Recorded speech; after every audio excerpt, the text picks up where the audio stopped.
There is a kind of wisdom that does not age. It does not fade with the turning of seasons, does not crack beneath the pressure of hardship, and does not go silent when the storms of life grow loud and overwhelming. It is a wisdom older than any civilization that has ever risen upon the face of this earth, deeper than any philosophy that has ever been constructed by the finest human minds, and more enduring than any empire that has ever expanded its borders and then crumbled back into the dust from which it came. It is a wisdom that has been tested not in the comfortable halls of academic theory, but in the furnace of real human experience. In grief and loss, in war and famine, in betrayal and restoration, in the darkest valleys and on the highest mountaintops of the human journey. It is the wisdom of God Himself, breathed into language by His Spirit, preserved across millennia, and delivered to us today in the extraordinary collection of sayings we call the Book of Proverbs.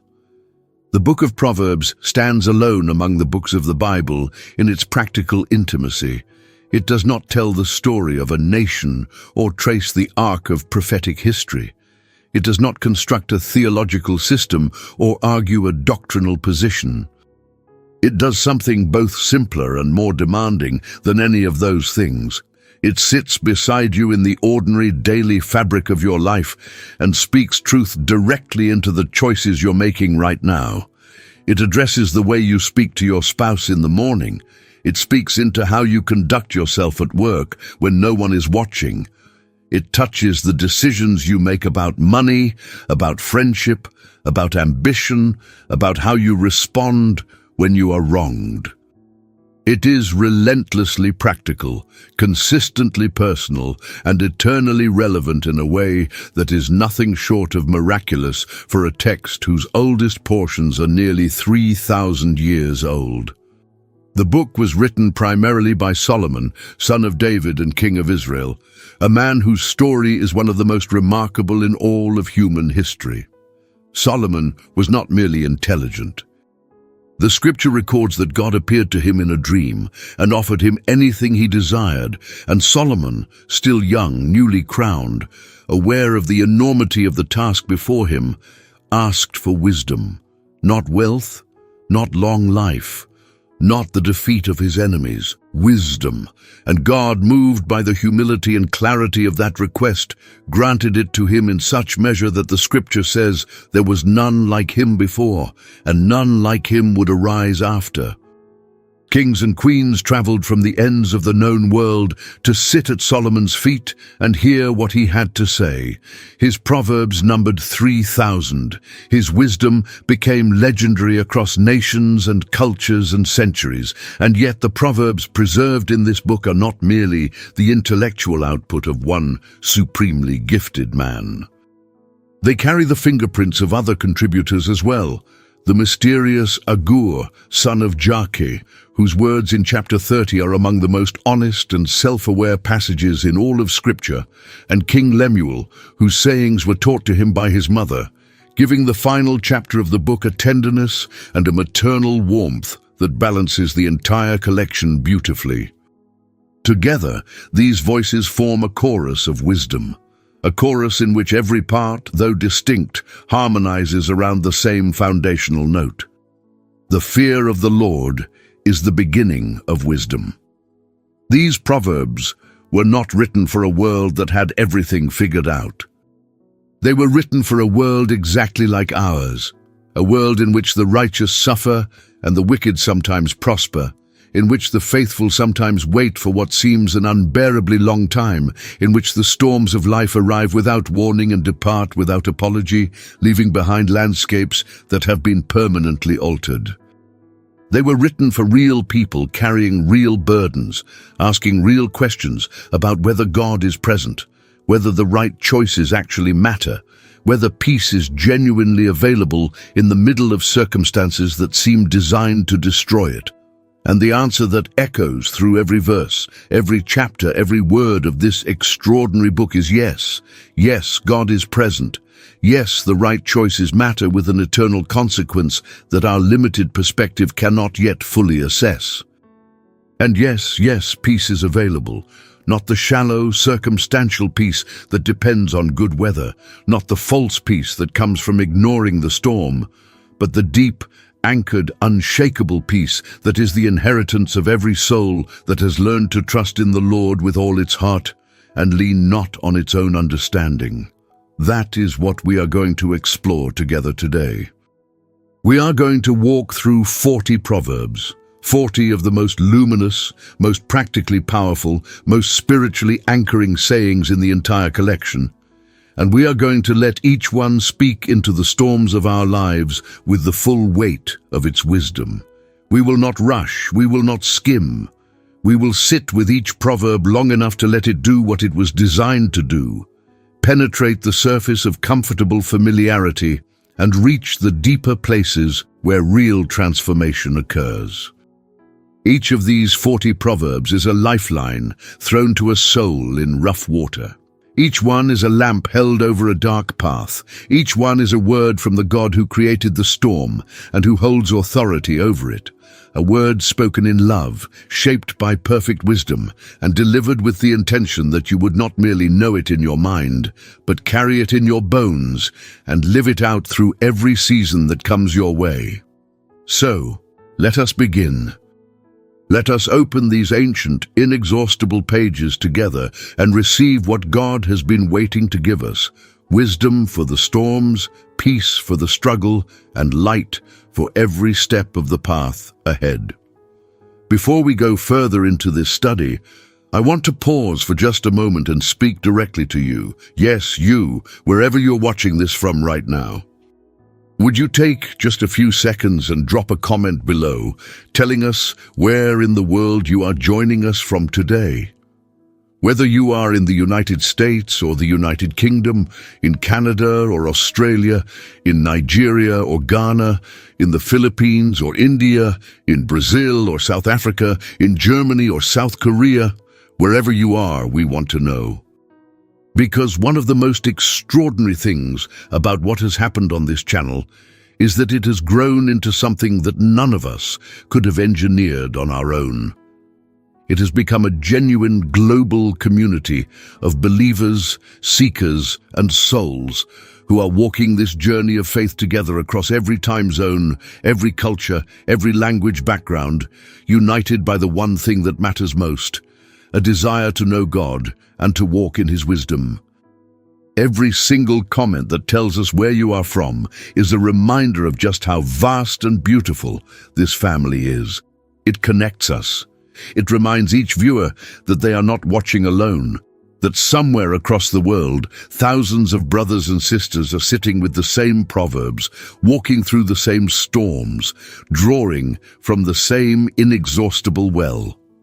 Please take a moment and let us know you are here. We genuinely want to know. And now I want to ask you something else, and I want to ask it earnestly, sincerely, and from the very deepest place of conviction. If this channel has ever brought you a word of comfort when you needed it most, if these studies have ever strengthened your faith or helped you find your footing in a difficult season, if you have ever finished a video feeling more anchored, more hopeful, more connected to God than when you started, please subscribe to this channel right now if you have not already done so. Press that subscribe button. It is right there beneath the video. It takes 1 second, and it means so much more than you may realize. Your subscription is not a passive click. It is an act of connection. It is you saying, "I want to be part of what God is building here." It is what allows this work to continue, what allows these messages to keep going out week after week, reaching new people in new storms who desperately need exactly what you may have already found. This channel exists because of the community that supports it, and every new subscriber makes the community stronger, the reach wider, and the impact deeper. Please subscribe. Do it now, and if you already have, thank you from the bottom of my heart. And if you would like to go even deeper in your connection to this community, I warmly and genuinely invite you to become a channel member. Channel membership is a way of stepping into a closer circle. Members receive early access to videos before they are released to the general public, and they become part of a more intimate community of people who are intentionally walking this journey of faith together. There is a button right beside the subscribe button that will show you how to join. Come and be part of it. Come early, come deeper. Come and help us build something that will outlast any one of us individually. We would love to have you with us. Now, with hearts open and expectation alive, let us receive these 40 timeless proverbs, one by one. Proverb 1, the foundation of all peace. Proverbs 3:5-6. Trust in the Lord with all thine heart, and lean not unto thine own understanding. In all thy ways acknowledge him, and he shall direct thy paths. If there is a single proverb in the entire canon of Scripture that could be called the master key of the peaceful life, it is this one. These 2 verses, just 48 words in the King James rendering, contain within them the complete philosophy of a soul at rest in God. They are not complicated. They do not require years of theological training to understand intellectually. But they require something infinitely more demanding than intellectual comprehension. They require genuine, daily, sometimes moment-by-moment surrender. To trust in the Lord with all your heart is a statement that carries enormous weight in each of its individual components. Consider the word trust first. In the original Hebrew, the word is batash, and it carries the connotation of leaning, of placing one's full weight upon something, of resting on it the way a tired body rests on a solid surface. It is not the cautious, hedged trust of someone who keeps one foot on solid ground while tentatively extending the other toward the uncertain surface. It is the full, committed, unreserved placement of your entire weight on the character and faithfulness of God. It is the trust that says, I am not holding anything back. I am not maintaining a backup plan in case you fail. I am resting completely on you. And then, with all thine heart, not with part of it, not with the Sunday morning portion, the prayer meeting portion, the crisis portion, with all of it. The heart, in the Hebrew understanding of human experience, is not merely the seat of emotion. It is the center of the entire person, the will, the intellect, the affections, the desires, the identity. To trust with all the heart is to bring the totality of who you are into alignment with the character and the promises of God. Nothing held back, nothing compartmentalized, the whole person yielded. And then the prohibition that follows, lean not unto thine own understanding. This is perhaps the most practically challenging phrase in the entire verse, because our understanding is all we have access to. We cannot step outside our own perspective. We cannot see what God sees. We cannot know what He knows. Our understanding is the only instrument we have been given for assessing our situation, and yet this proverb tells us not to lean on it, not to place our weight on it, not to build our peace upon it, because it is insufficient as a foundation for the peace we need. This does not mean that God asks us to be unintelligent or thoughtless. Proverbs itself is full of counsel about careful planning, diligent preparation, and thoughtful decision-making. The prohibition is not against thinking. It is against the idolatry of our own thinking, the elevation of our limited perspective to the status of ultimate authority, the insistence on trusting our own assessment of our situation above the revealed wisdom and the sovereign will of God. There is a difference between using your mind carefully and trusting your mind absolutely. The first is wisdom. The second is the source of much of our deepest anxiety. Because when our understanding is our foundation, every new piece of threatening information shakes the foundation. Every development we did not anticipate, every storm we did not see coming, destabilizes us. Because our peace was built on our ability to comprehend and manage our circumstances, and the circumstances have now exceeded our comprehension and our management. But the person whose peace is built not on their own understanding, but on the character of God, that person has a foundation that no storm can reach, because the character of God does not change with the weather. In all thy ways acknowledge him. The word acknowledge here carries the sense of knowing, of recognizing, of being intimately aware of someone's presence and reality. In all thy ways, not only in the overtly spiritual dimensions of life, not only in church on Sunday or in the prayer closet in the morning, but in all the ways, the professional way, the relational way, the financial way, the physical way, the recreational way. In every domain of human activity, acknowledge God, bring his presence into the room. Live in the awareness that he is here, that he is interested, that his wisdom is available and his guidance is accessible in this moment as in every other. And then the promise: he shall direct thy paths, not suggest, not offer suggestions that you may accept or decline. He shall direct. He takes the navigational responsibility for the life that has acknowledged him in all its ways. And a life whose navigation is in God's hands has every conceivable reason for peace, because the God who is directing the paths is the same God who created the terrain, who knows every obstacle on the road, who can see around every corner that we cannot see around, and who is taking us not merely to a destination we have chosen for ourselves, but to the destination that his love and wisdom have determined is the best possible outcome for our lives. The peace this produces is not a feeling. It is a settled knowing, and it is available to you right now, in this storm, in this moment, exactly as you are. Proverb 2, the lamp that never goes out. Proverbs 6:23, for the commandment is a lamp, and the law is light, and reproofs of instruction are the way of life. One of the most terrifying dimensions of any storm, whether it is a literal meteorological tempest or the figurative storm of a life in crisis, is the loss of visibility. When the darkness descends and the rain comes and the wind is moving faster than the eye can track, orientation becomes nearly impossible. What was familiar becomes strange. What was clear becomes opaque. The path that you knew so well in the daylight becomes treacherous in the storm's darkness, not because the path itself has changed, but because you can no longer see it clearly enough to walk it with confidence. This is the experience of the soul in crisis.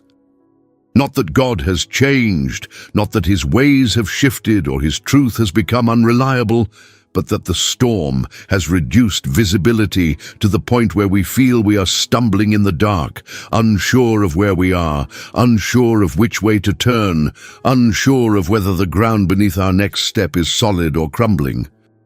It is a disorientation that is deeply frightening, and one that virtually every person who has ever walked through a serious season of difficulty will recognize with immediate and painful familiarity. And into that darkness, this proverb places something extraordinary: a lamp, not a floodlight that illuminates the entire landscape from horizon to horizon. We need to notice that the image is a lamp, a handheld, portable, intimate source of light. The commandment is a lamp. The law, the instruction, the wisdom, the word of God in all its forms is light. And here is the most remarkable thing about this particular lamp: it cannot be extinguished by the storm. The storm can take a great many things from you. It can strip away financial security. It can fracture relationships. It can remove the structures of comfort and predictability that you have built your daily life upon. But it cannot extinguish the word of God. The lamp remains lit. This is why the discipline of being in the Word of God, not merely reading it cursorily when life is comfortable, but immersing yourself in it, memorizing it, meditating on it, building it so deeply into the architecture of your mind and heart that it is there when the crisis arrives, is not merely a spiritual virtue, it is a survival strategy. The person who has stored the word of God in their heart has in the darkest moment of their storm something to hold on to that will not blow out in the wind. Consider also the second part of this proverb, which is so easily overlooked. Reproofs of instruction are the way of life. The reproofs of instruction, the corrective guidance, the redirecting voice of wisdom, whether it comes through the direct challenge of Scripture, the honest word of a trusted counselor, or the quiet but persistent prompting of the Holy Spirit, are described not merely as useful or even important, but as the way of life. The path to life runs through correction. And this is a truth that our pride instinctively resists, because correction is uncomfortable. Being told we are wrong, being shown that the path we are on leads somewhere we do not want to go, being confronted with the gap between who we are and who we are called to be, none of this feels pleasant in the receiving. But in the storm especially, the corrective instruction of wisdom can be the very thing that saves us. When the storm has us disoriented and we are about to make a choice that our fear has presented as the only option, and the voice of wisdom, through the word or through the community of faith, says, "Wait, think again. This is not the only path, there is another way." That correction is not a rebuke, it is a rescue. Receive it, walk in its light, and discover that the lamp that illuminates the storm does not need the storm's cooperation to keep shining. Proverb 3, the weight of the heart and the remedy of a word.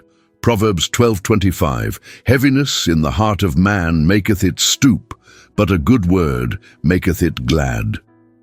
There is a particular kind of storm that arrives without wind and without rain and without any of the external markers by which we usually identify catastrophe. It is the storm that happens entirely inside, in the quiet interior of the human heart, where anxiety builds its architecture and discouragement lays its foundations, and grief settles into the bones like cold into stone. It is the storm of the stooping heart. And Solomon identifies it here with a precision that is nothing short of clinical in its accuracy. Heaviness in the heart of man maketh it stoop. The word stoop here is exactly the right word. It conjures the image of a person bent under a load too great for the frame that is carrying it. Have you ever watched a person who is carrying something truly heavy? The posture changes, the shoulders come forward, the spine curves, the eyes go to the ground instead of the horizon. The entire body language announces the weight that is being carried. And Solomon says this is precisely what happens to the heart under the weight of sustained anxiety or grief or discouragement. It stoops. The inner life takes the posture of a person under an unbearable load. This is not weakness. It is physiology. It is the honest response of a heart that has been carrying too much for too long without relief. And it is an experience that is very nearly universal among human beings who are walking through serious storms. The stooping heart knows exactly what it feels like. It is the weight in the chest that arrives before you are even fully awake in the morning. The heaviness that makes even simple tasks feel enormous. The flatness that drains color from experiences that used to bring joy. The sense that the load is not diminishing and that the body carrying it is growing weaker, not stronger. And then comes the cure, and it is breathtakingly simple. A good word maketh it glad, not a solution to the problem.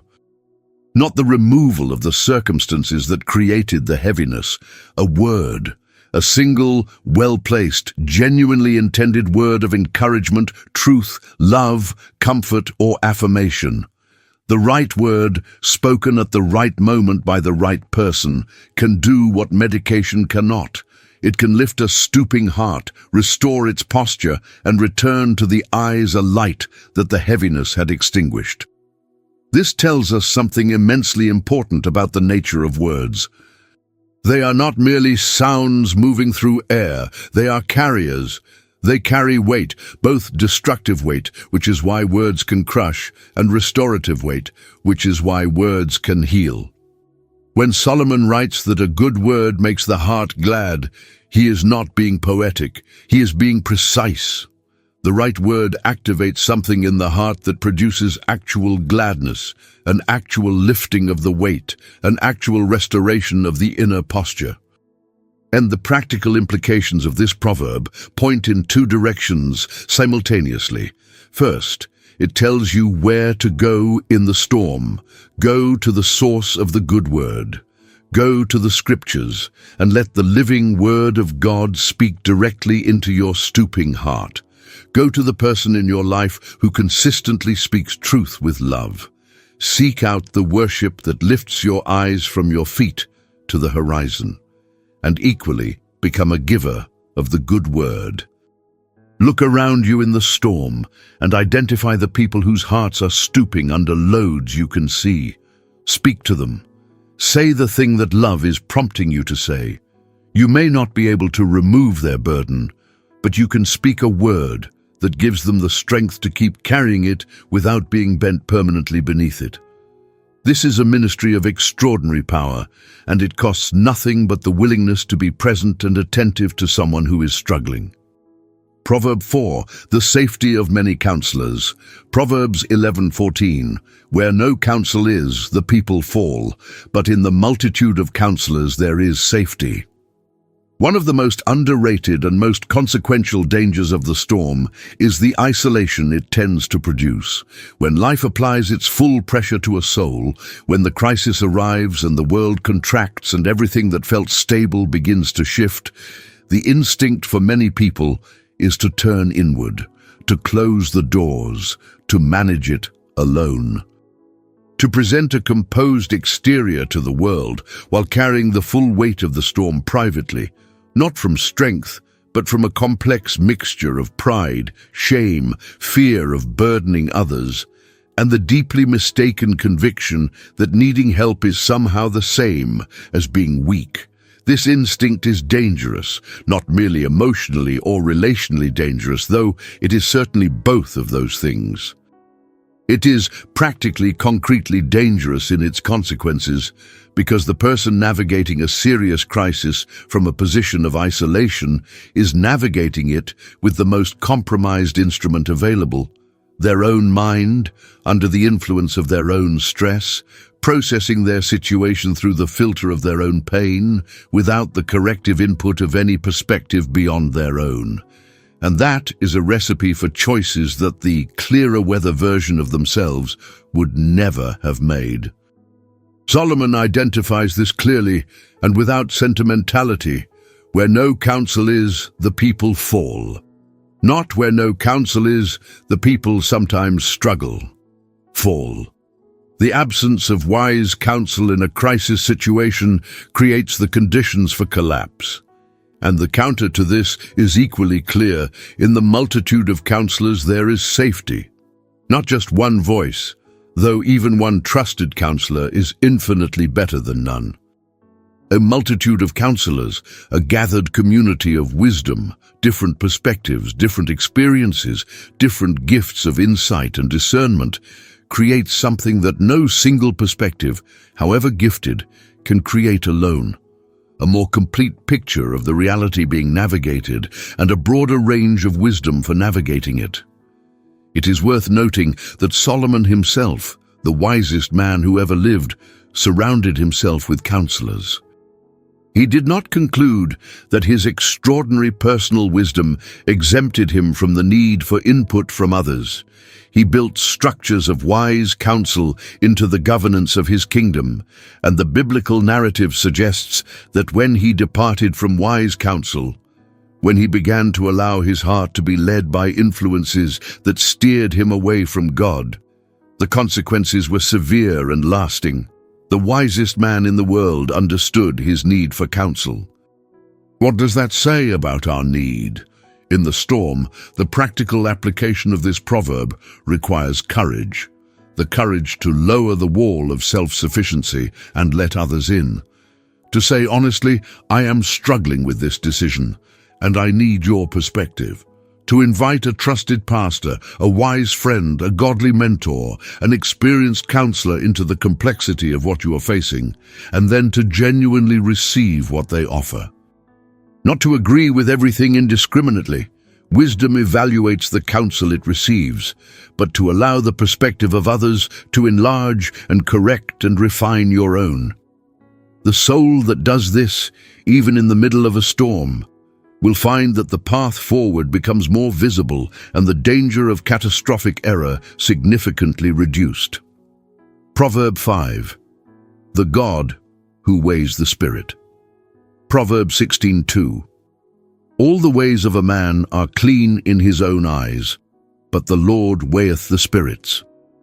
This proverb begins with something uncomfortable and moves, if we follow it faithfully to its logical conclusion, towards something deeply liberating.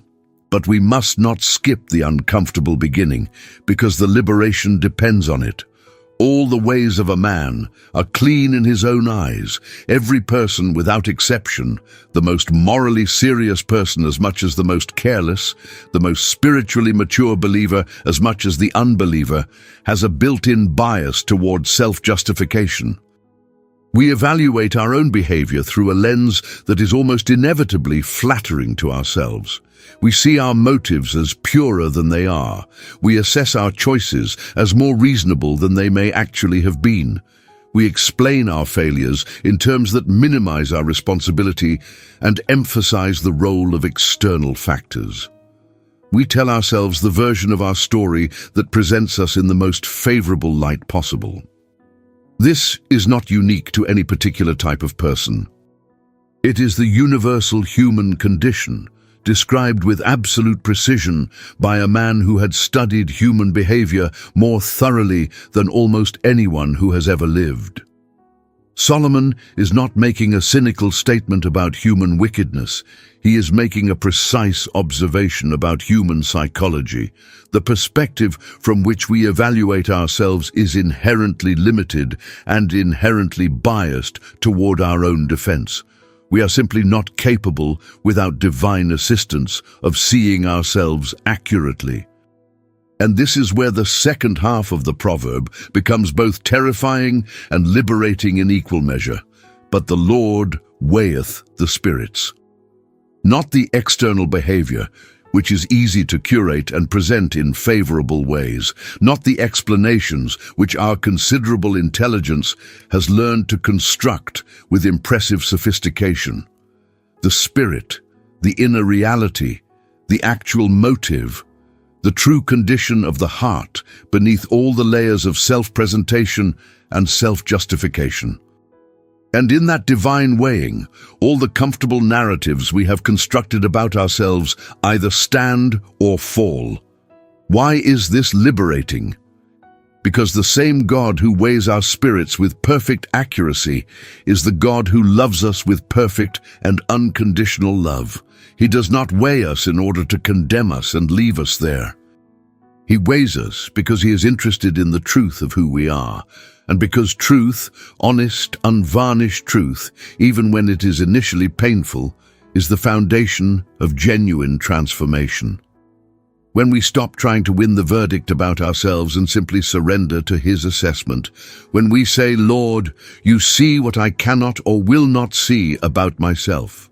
Show me, correct me, align me with your truth," we discover a freedom from the exhausting labor of self-defense that we did not know we were carrying. We are freed into honesty.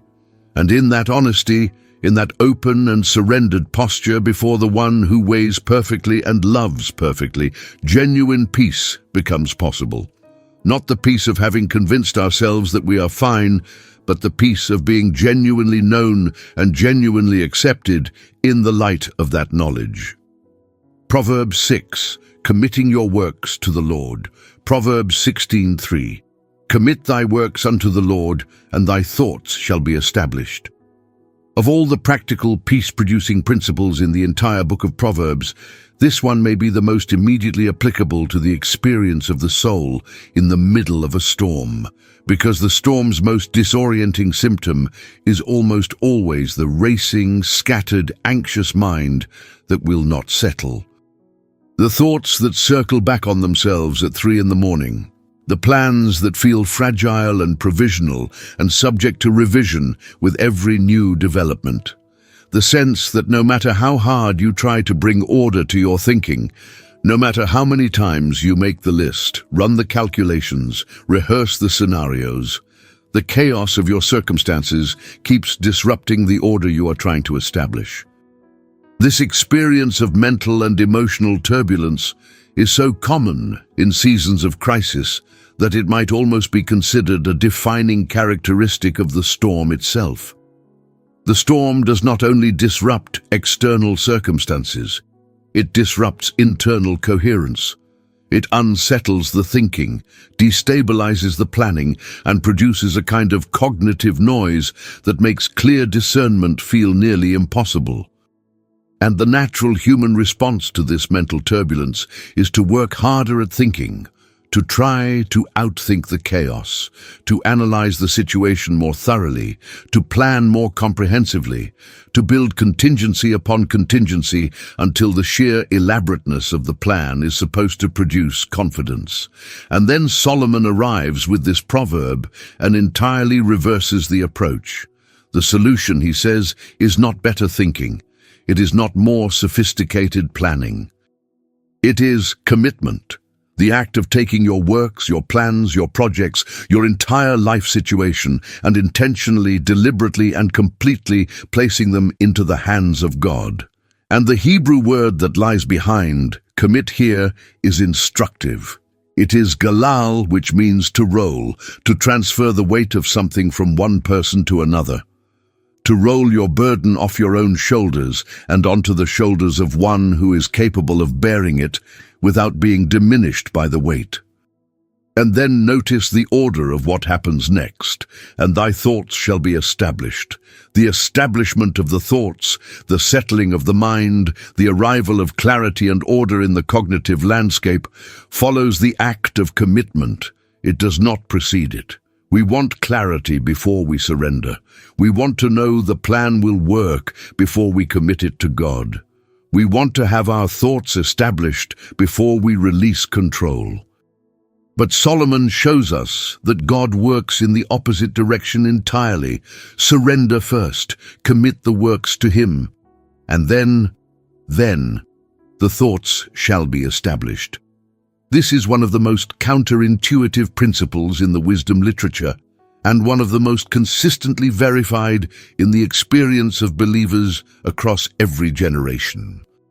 The person who comes to God with a turbulent mind, who rolls the weight of their situation off their own shoulders and onto His, who genuinely releases control over the outcome, that person discovers that a quietness comes to the mind that no amount of additional thinking could have produced, not because the situation has changed, not because the answers have arrived, but because the weight is being carried by one who does not stagger under it, and the mind that was straining under the load of carrying it alone is now free to think with clarity rather than anxiety. Proverbs 7. The heart of the king, and of every life. Proverbs 21:1. The king's heart is in the hand of the Lord, as the rivers of water. He turneth it whithersoever he will. In the ancient world in which the book of Proverbs was written, and in which it was first read and treasured, the king was not a constitutional figurehead. The king was the supreme authority in every dimension of life: military, economic, judicial, religious. The king's word was law. The king's mood shaped the experience of millions of ordinary people who had no mechanism for appeal, no recourse against his decisions, no protection from his whims or his wisdom, except whatever divine mercy happened to be at work in the background. To be at the mercy of a king, especially a capricious or cruel one, was to be in a position of genuine and radical vulnerability. And this proverb speaks directly into that vulnerability with one of the most stabilizing truths in the entire book. The king's heart is in the hand of the Lord.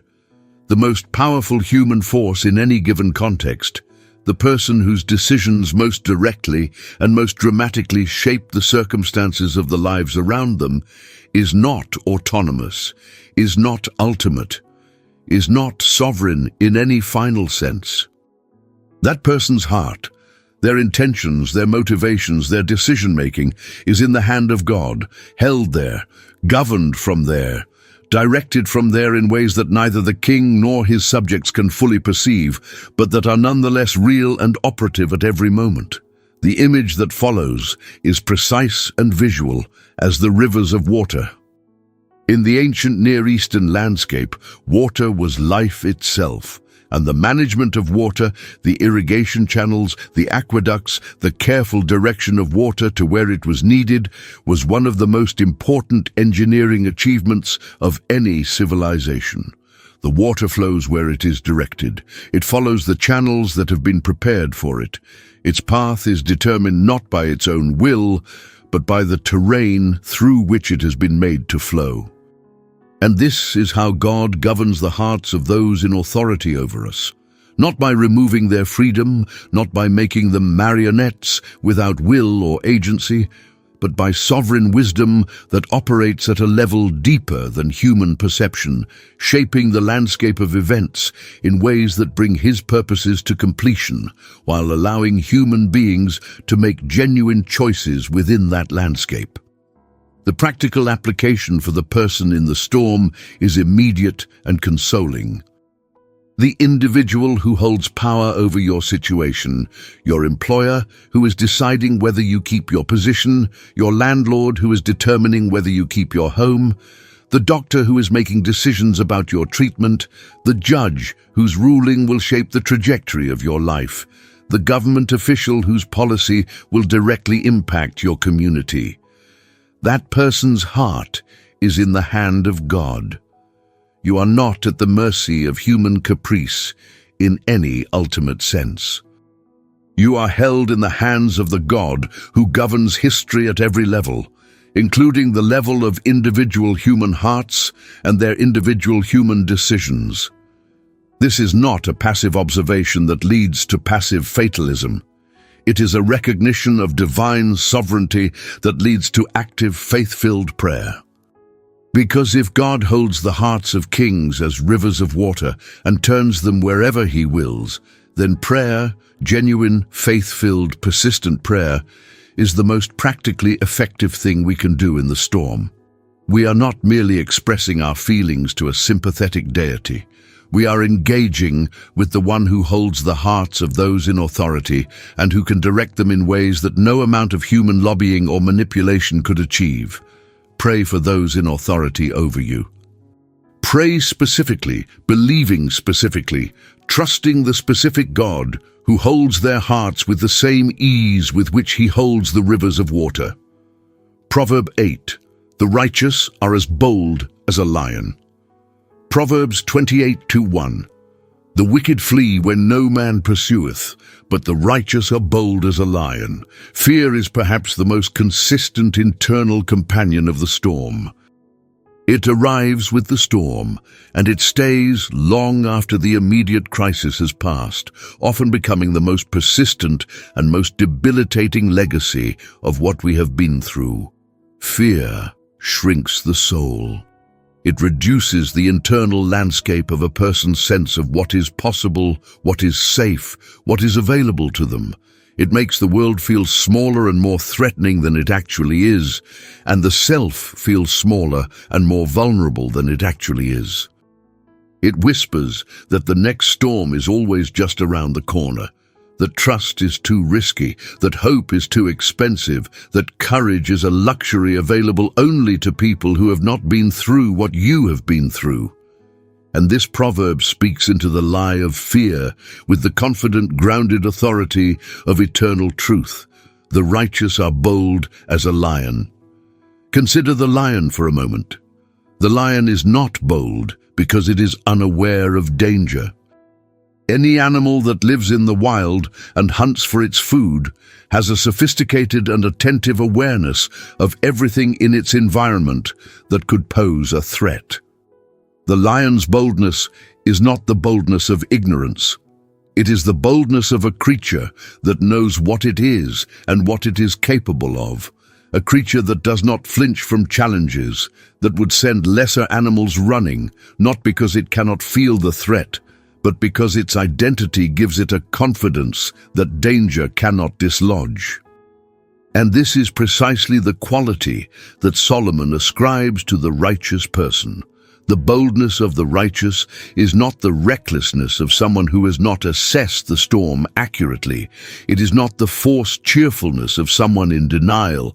It is the deep, grounded, identity-based confidence of a soul that knows who they are and whose they are.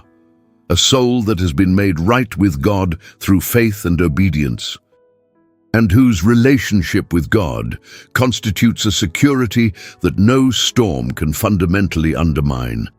When your identity is rooted in the righteousness of God, in the knowledge that the Creator of the universe is your Father and your defender, the storms of life are certainly real. You feel them, you are affected by them, but they do not define you. They do not determine your ultimate outcome, and they do not have the authority to tell you who you are or what is possible for you. The wicked flee when no man pursues. This is a description of the tormented, rootless, internally ungoverned soul. A person for whom every shadow contains a threat. Every uncertainty feels like a catastrophe. Every change in circumstances is cause for panic. The wicked, those who have no anchor in God, no foundation of righteousness to stand on, live in a storm that is largely of their own making, generated by the anxiety of a soul with no peace and no security beneath it.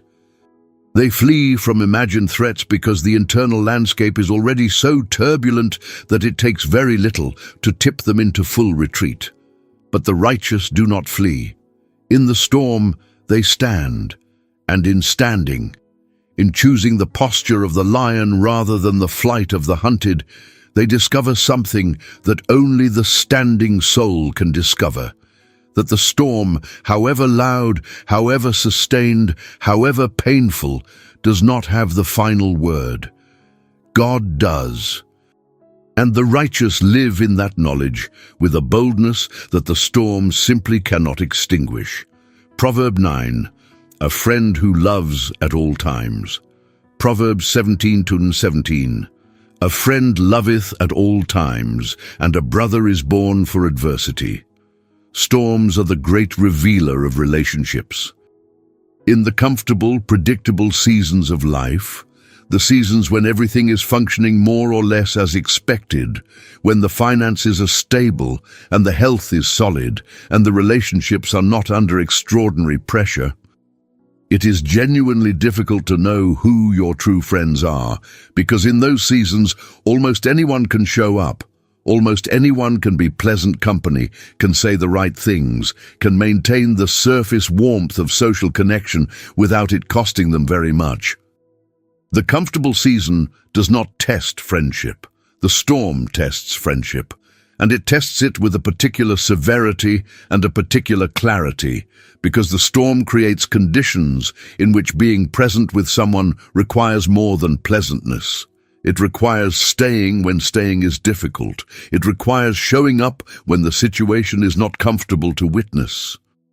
It requires saying true things when the true things are not what a person in pain particularly wants to hear, and knowing when to simply be present in the silence, because words, however well-intentioned, are not what is needed. The storm reveals who actually has the capacity for this kind of presence, and who, when the going gets genuinely hard, quietly finds somewhere else to be. A friend loveth at all times. Not most times. Not the times that are convenient or pleasant or socially rewarding. At all times. The all is the operative word. The faithful friend who loves at all times is the friend who is present not despite your storm but in it, who does not require you to be functional or composed or easy to be around in order to maintain the connection, who can sit with you in the ruins of what you thought your life was going to look like and not try to rush you through the grief into a more manageable emotional state for their own comfort. This kind of love is rare, which is precisely why this proverb is here. Solomon is not describing the average experience of human friendship. He is describing an ideal that is worth pursuing and worth treasuring when you find it, because it is not automatically produced by proximity or history or shared experience. It is produced by character, by the kind of person who has been shaped through their own encounters with suffering and grace into someone capable of being a genuine companion in another's adversity. And then the second line of the proverb adds something that is as beautiful as it is profound. A brother is born for adversity. The word born here suggests purposefulness, design, divine intention. As though this relationship was not incidental but ordained, as though the very reason for its existence is precisely for the hard moment. This person has been placed in your life by a sovereignty that operates with a wisdom you cannot always see for such a time as this. Not primarily for the celebrations which would happen with or without them, but for the adversity, for the season in which you will need a presence that most people in your social circle cannot provide. And this one person, this one born-for-adversity companion, will be exactly and precisely what you need. If you have such a person in your life, you know it. And if you know it, do not take it for granted. Honor it. Protect it. Invest in it with the same faithfulness that they are investing in you.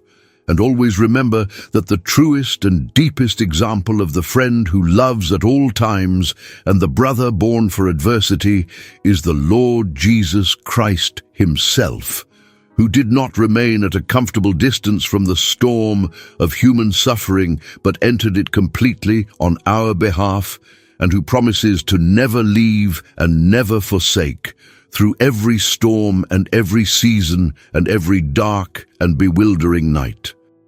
Proverb 10, the blessedness of the one who trusts. Proverbs 16:20. He that handleth a matter wisely shall find good, and whoso trusteth in the Lord, happy is he. The pursuit of happiness is perhaps the most universal human activity. Across every culture, every generation, every historical period, human beings have been organized in their individual lives and in their collective social structures around the desire to be happy. The forms this pursuit takes vary enormously. The accumulation of wealth, the achievement of recognition, the cultivation of pleasure, the attainment of power, the construction of relationships, the creation of beauty, the pursuit of security. But beneath all these varied forms, the motive is constant and universal. We want to be happy. We want our lives to feel like they are worth living.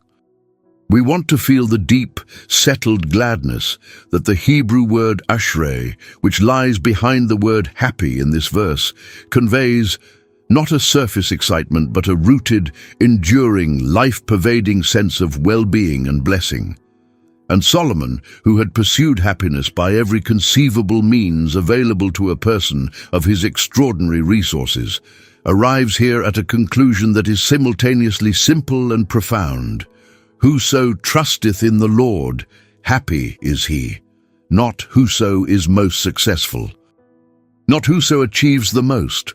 Not whoso arranges their circumstances most effectively. Not whoso manages to avoid the most suffering. Whoso trusteth in the Lord.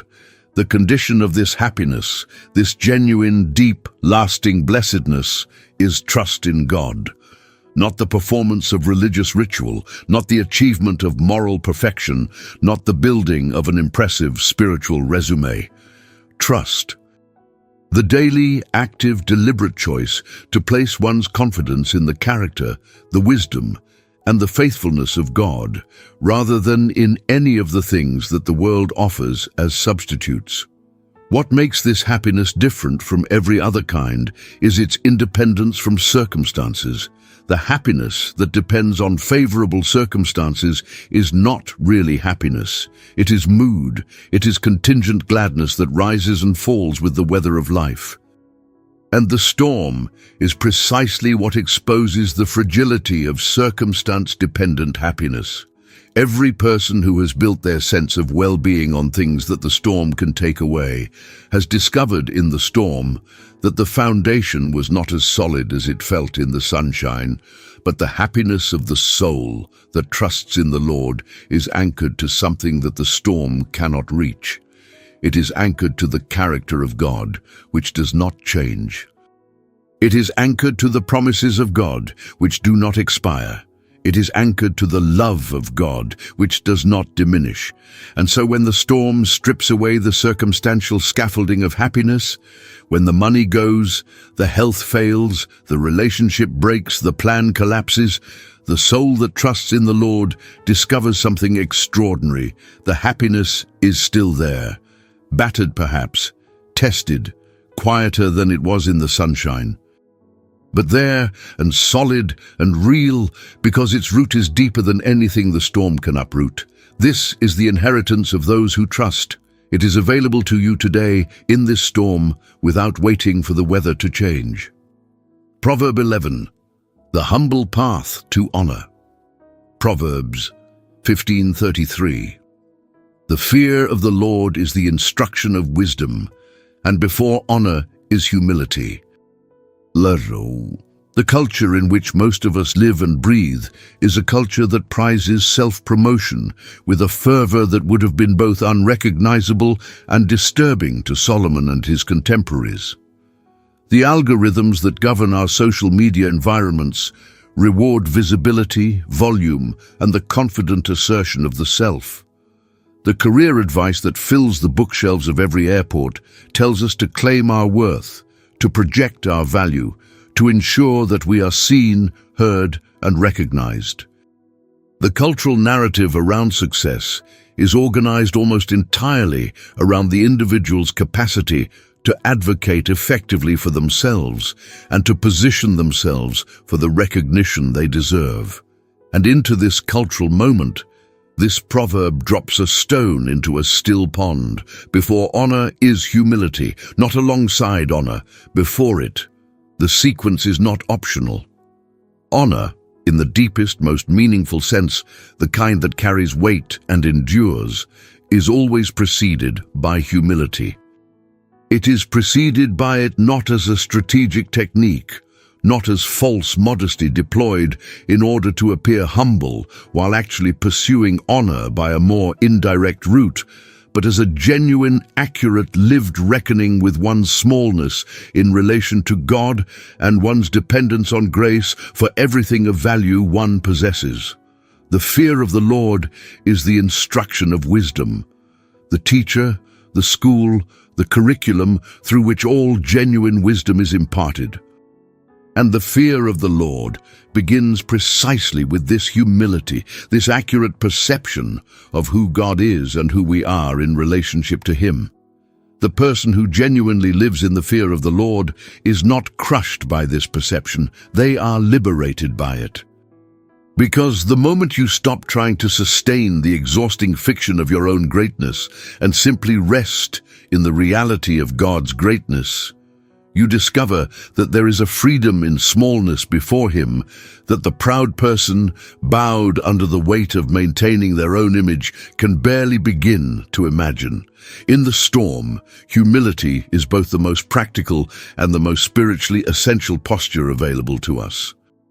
It is practical because the humble person is teachable. They are willing to receive correction, to accept help, to acknowledge what they do not know, and seek the wisdom that they lack. The proud person, convinced of their own competence, even in the middle of a crisis that has already demonstrated the limits of their competence, will not receive the counsel that could help them, will not acknowledge the error that led them into the storm, and will consequently make the same errors again when the storm clears. But the humble person learns. They grow. They emerge from the storm with a wisdom that the storm itself produced, because they were willing to be shaped by it. Proverb 12, the watchful guard over the heart. Proverbs 4:23. Keep thy heart with all diligence, for out of it are the issues of life. Of all the strategic counsel in the entire book of Proverbs, and there is a great deal of it, covering an extraordinary range of practical life situations, this single verse may be the most urgently and immediately actionable. It is not addressing a specific life situation, it is addressing the source from which every life situation ultimately flows. Keep thy heart with all diligence. The word keep here is a military term. It is the word used for posting a guard, for maintaining a watch, for deploying a protection against the intrusion of enemies into something precious and strategic.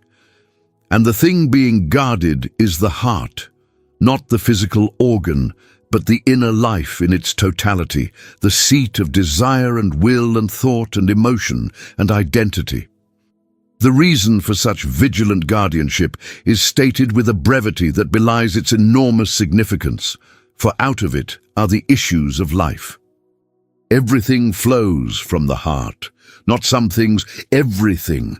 The quality of your relationships flows from the condition of your heart, the tone of your speech, in both its warmth and its sharpness, flows from your heart.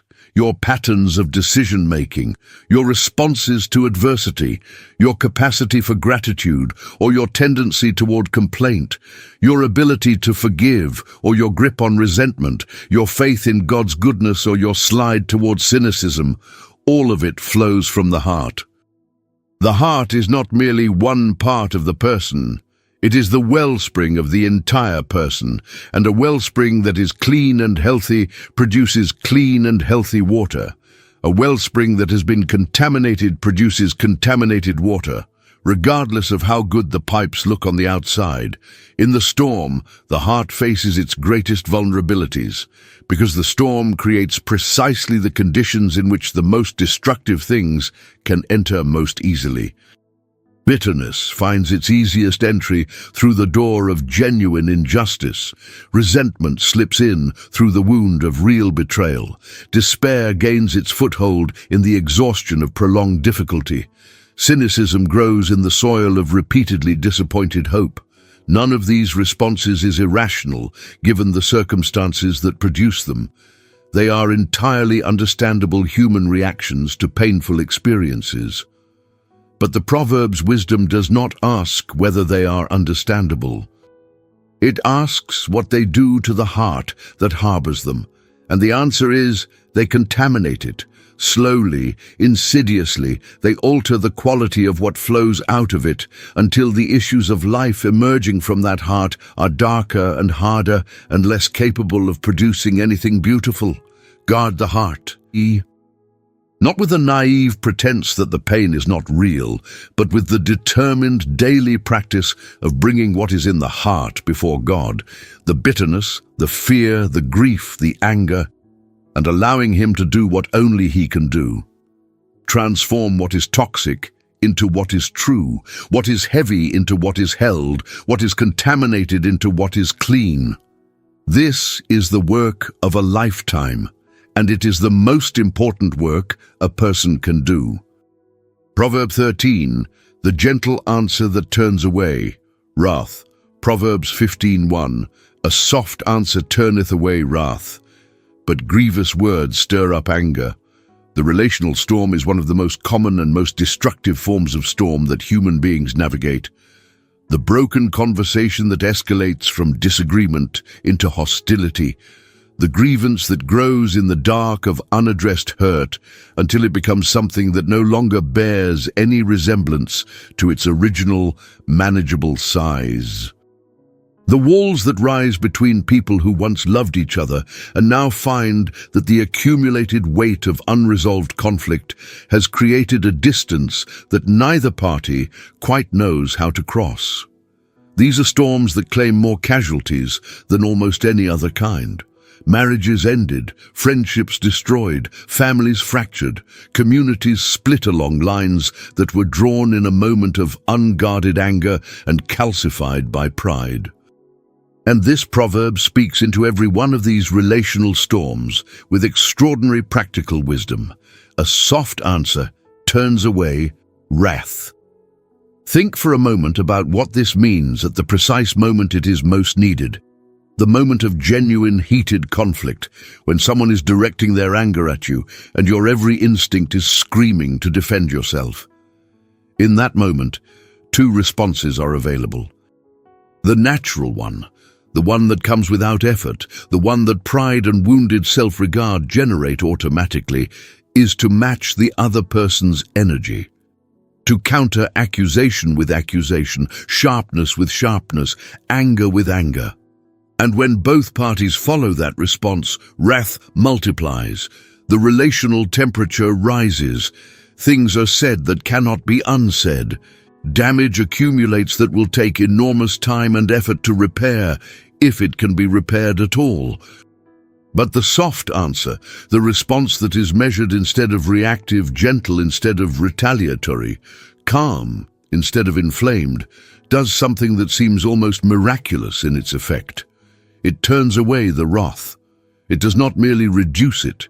It turns it away, de-escalates it, redirects it, creates the space in which the other person's defensive walls can lower enough for genuine communication to become possible. The soft answer changes the atmosphere of the exchange. It alters the relational temperature, and it does this not through passivity or weakness, but through the exercise of extraordinary self-discipline, the discipline of governing one's own response even when the other person's behavior makes governing it feel deeply unjust.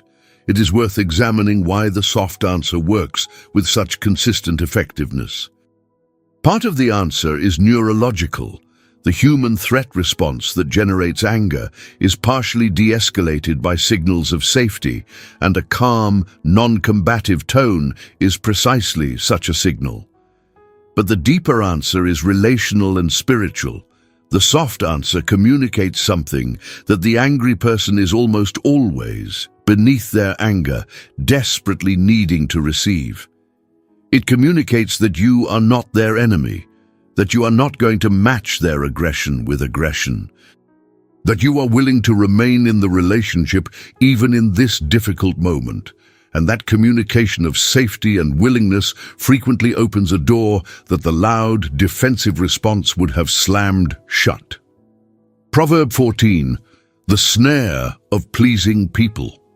Proverbs 29:25. The fear of man bringeth a snare, but whoso putteth his trust in the Lord shall be safe. Indeed, among all the varieties of storm that a human soul can find itself navigating, one of the most pervasive and one of the most underestimated is the storm that is generated entirely by the desperate need for human approval.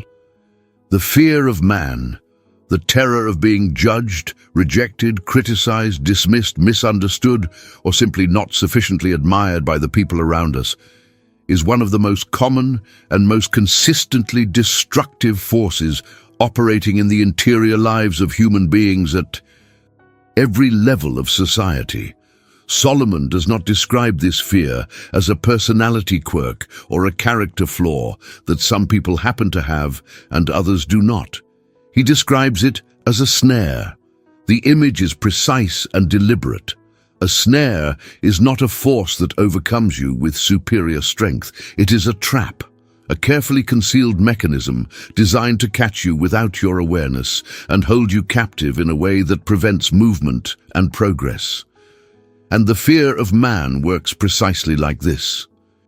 It catches you in a web of concern about what others think that operates, in many cases largely beneath the level of conscious awareness, shaping your decisions, moderating your authenticity, limiting your courage, and silencing your voice, all in the service of maintaining a social image that others find acceptable. The person who lives in the grip of this snare is never truly free. Every decision passes through the filter of how it will be perceived. Every word is calibrated for the audience. Every action is shaped not primarily by conviction or integrity, but by the need to manage the impressions of others and the exhausting, contradictory, impossible demands of all the different audiences in a person's life, each of whom has different expectations, different preferences, different definitions of what constitutes an acceptable performance, eventually produce an identity that is incoherent, fragile, and deeply unsatisfying. Because it belongs to everyone else and to no one, least of all to the person wearing it. The alternative that Solomon offers is not a counsel of indifference to others. Love for others is one of the central themes of the wisdom literature. The alternative is the replacement of one foundation with another. Whoso putteth his trust in the Lord shall be safe. Safe from the snare, safe from the tyranny of others' opinions. The soul that has found its security in the approval of God, that has received by faith the extraordinary news that it is fully known by the Creator of the universe and fully loved in that knowing, no longer needs human approval as a survival necessity. It can receive criticism without being destroyed by it, and praise without being intoxicated by it. It can make decisions based on what is true and right rather than what is popular, because the opinion that ultimately matters is no longer the opinion of the crowd. And in this freedom, this genuine, God-rooted, security-based freedom from the fear of man, there is a peace that the approval-seeking life, for all its social success, can never quite find. Proverb 15. The prosperity of the generous soul, Proverbs 11:25. The liberal soul shall be made fat, and he that watereth shall be watered also himself.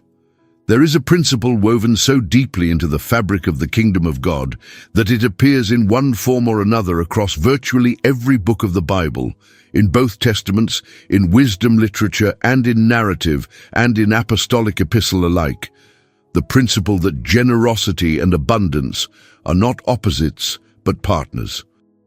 That the open hand receives more than the closed one. That the soul, which gives freely, operates in alignment with the generative logic of God's own nature, and finds that in that alignment something moves in its direction that could not have been generated by hoarding or by self-protective accumulation. The liberal soul shall be made fat. The image is agricultural and deliberate. Fat in this context is a picture of health, of abundance, of a living thing that is thriving because it has been well nourished. The generous person, the one who gives freely rather than clutching what they have, is the one who flourishes, and he that watereth shall be watered also himself. The person who gives the refreshing, life-giving gift of water to others finds that the water flows back to them. Not as a transaction, not as a calculated return on investment.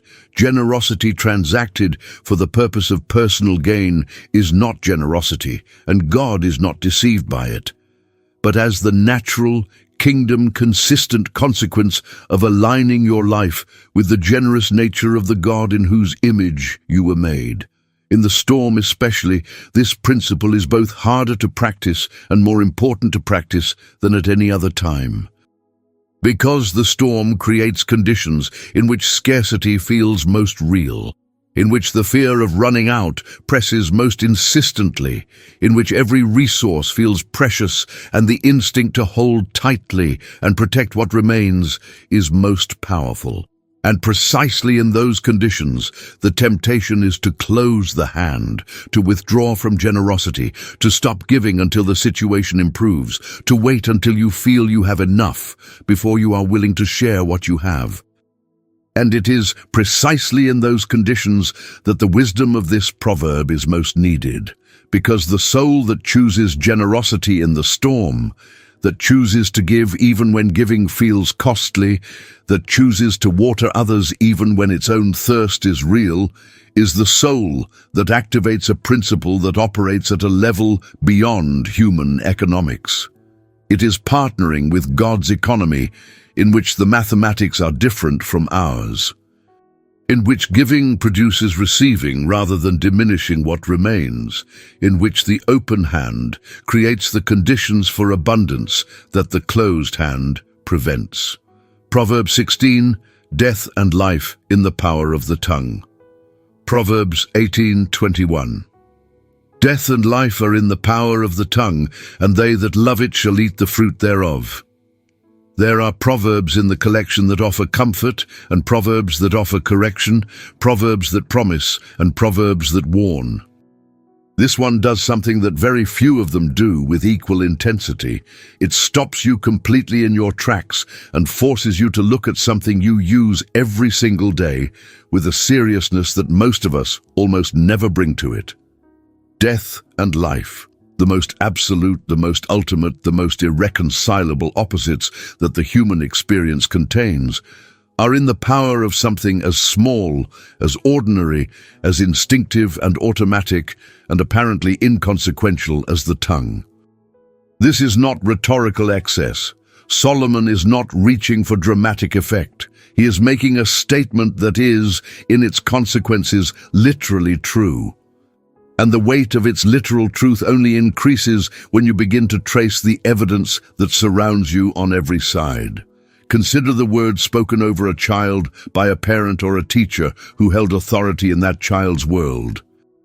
The word that said, "You are capable, you are gifted, you have what it takes," or alternatively, "You will never amount to anything, you are a disappointment, you are not enough." That word, spoken in a moment that the speaker may not even clearly remember, plants itself in the child's heart and grows into a belief system that shapes the architecture of their entire adult life. The word carried either life or death, and the child ate its fruit for decades. Consider the words spoken in a marriage in the heat of an argument, words that crossed a line that both parties knew was there, and that once crossed could never be fully uncrossed. The wound created by those words does not simply heal when the argument ends. It leaves a scar, it alters the relational landscape, it produces a wariness and a guardedness that was not there before the words were spoken. Those words carried death into something that was once alive, and the fruit of them is the diminishment of intimacy and trust that follows. And consider equally the word spoken at exactly the right moment to someone who was, privately and perhaps invisibly to everyone else, on the edge of giving up. The word that said, "I see you, you matter, you are not alone, this will not always be this hard." That word, unremarkable in itself, not eloquent or particularly original, landed with the force of a hand reaching down into a pit and pulling someone up. That word carried life into a place where death was gaining ground, and the fruit of it is incalculable. The final phrase of this proverb is important. "They that love it shall eat the fruit thereof." Those who love the power of the tongue, who are attentive to it, who take it seriously, who bring it under the discipline of wisdom and love, will eat its fruit. The question is simply what kind of fruit that will be, life or death. The choice is made in every conversation, every statement, every private inner monologue. Choose deliberately, choose life. Proverbs 17, the discipline of the one God loves. Proverbs 3:11-12. My son, despise not the chastening of the Lord, neither be weary of his correction. For whom the Lord loveth he correcteth, even as a father, the son in whom he delighteth. The storms of life do not all have the same nature or the same source. Some are the consequence of living in a broken world, where suffering arrives without relation to individual merit or spiritual condition. Some are the consequence of our own choices, the predictable harvest of seeds we sowed in seasons of foolishness or disobedience. And some, and this is the category that this proverb speaks to with particular tenderness, are the active, intentional, loving correction of a father who is shaping his child into something more beautiful and more capable than the child could become without being shaped. My son, Despise not the chastening of the Lord. The address is intimate. My son. This is not an impersonal doctrinal statement delivered from a distance. It is a father speaking to a beloved child in a moment of difficulty, asking the child to receive with trust what the child's immediate experience is making very difficult to receive. The chastening, the discipline, the correction, the difficult season that is serving the purpose of the Father's shaping work is not pleasant. The New Testament epistle of Hebrews, drawing on exactly this passage, acknowledges plainly that no chastening for the present seemeth to be joyous, but grievous. It hurts. It is not enjoyable. And the child who is in the middle of it is not expected to pretend otherwise. But two responses are warned against: despising and growing weary. To despise the chastening is to reject it, to resent it, to refuse to receive it as what it is, the loving hand of a father at work. To grow weary is the secondary temptation, which comes when the discipline has lasted longer than the child expected, when the difficult season extends past the point where the lesson seems to have been learned, and the child begins to wonder whether this will ever end, and whether God has perhaps lost track of the situation. Both responses cut the child off from what the discipline is actually producing. And then comes the truth that reframes everything. For whom the Lord loveth he correcteth, even as a father the son in whom he delighteth. The correction is not the evidence of God's displeasure, it is the evidence of his love. The father who never corrects a child does not love that child well. He abandons the child to their own worst instincts and leaves them unprepared for the serious demands of an adult life. But the father who invests the time, the energy, the emotional effort of active correction is the father who delights in the child's long-term flourishing enough to do what is uncomfortable in the short term for the sake of what is glorious in the long term. This is the God who disciplines us, a father who delights in us, a father whose correction is always purposeful, always proportionate, always loving, and always followed by something better than what preceded it. Proverb 18, the riches of a good name. Proverbs 22:1. A good name is rather to be chosen than great riches, and loving favor rather than silver and gold. The storms of life are, among other things, great clarifiers of value. When the crisis comes and the external scaffolding of life is shaken or removed, when the financial security that felt so solid proves to be more fragile than it appeared, when the status and the influence that were so carefully cultivated turn out to have fair-weather friends as their primary constituency, when the carefully maintained appearances begin to cost more to sustain than they are worth, what remains? What is still standing when the storm has done its work? Solomon, uniquely positioned to speak to this question because he had possessed the greatest version of every material good that his culture had to offer, answers it with startling clarity. A good name is rather to be chosen than great riches. The word rather is comparative rather than instead of, in preference to. This is not merely a statement that a good name is also valuable. It is a statement of priority, of ultimate value, of what a person with genuine wisdom would choose when forced to choose. A good name, loving favor. The reputation of integrity, the legacy of character, the testimony of a life lived with consistent faithfulness and honesty and care for others. A good name is built in a particular way that has nothing to do with strategy or public relations. It is built by consistently doing the right thing across the full range of life circumstances, including the ones that no one is watching. It is built by keeping your word when breaking it would be easier, by refusing the compromise when accepting it would be more profitable in the short term, by treating people with dignity and honesty when the power differential would have permitted treating them otherwise, by showing up faithfully for the unglamorous obligations when a more exciting alternative was available.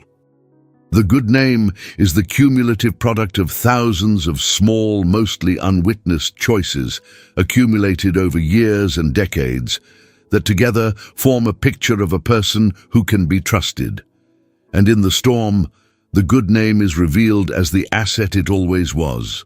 The person whose reputation is for integrity and faithfulness will find that in the hard season, doors open that would not open for someone whose name is associated with self-interest and unreliability. The community of trust that was built slowly and quietly over years becomes, in the storm, the very shelter that sustains you.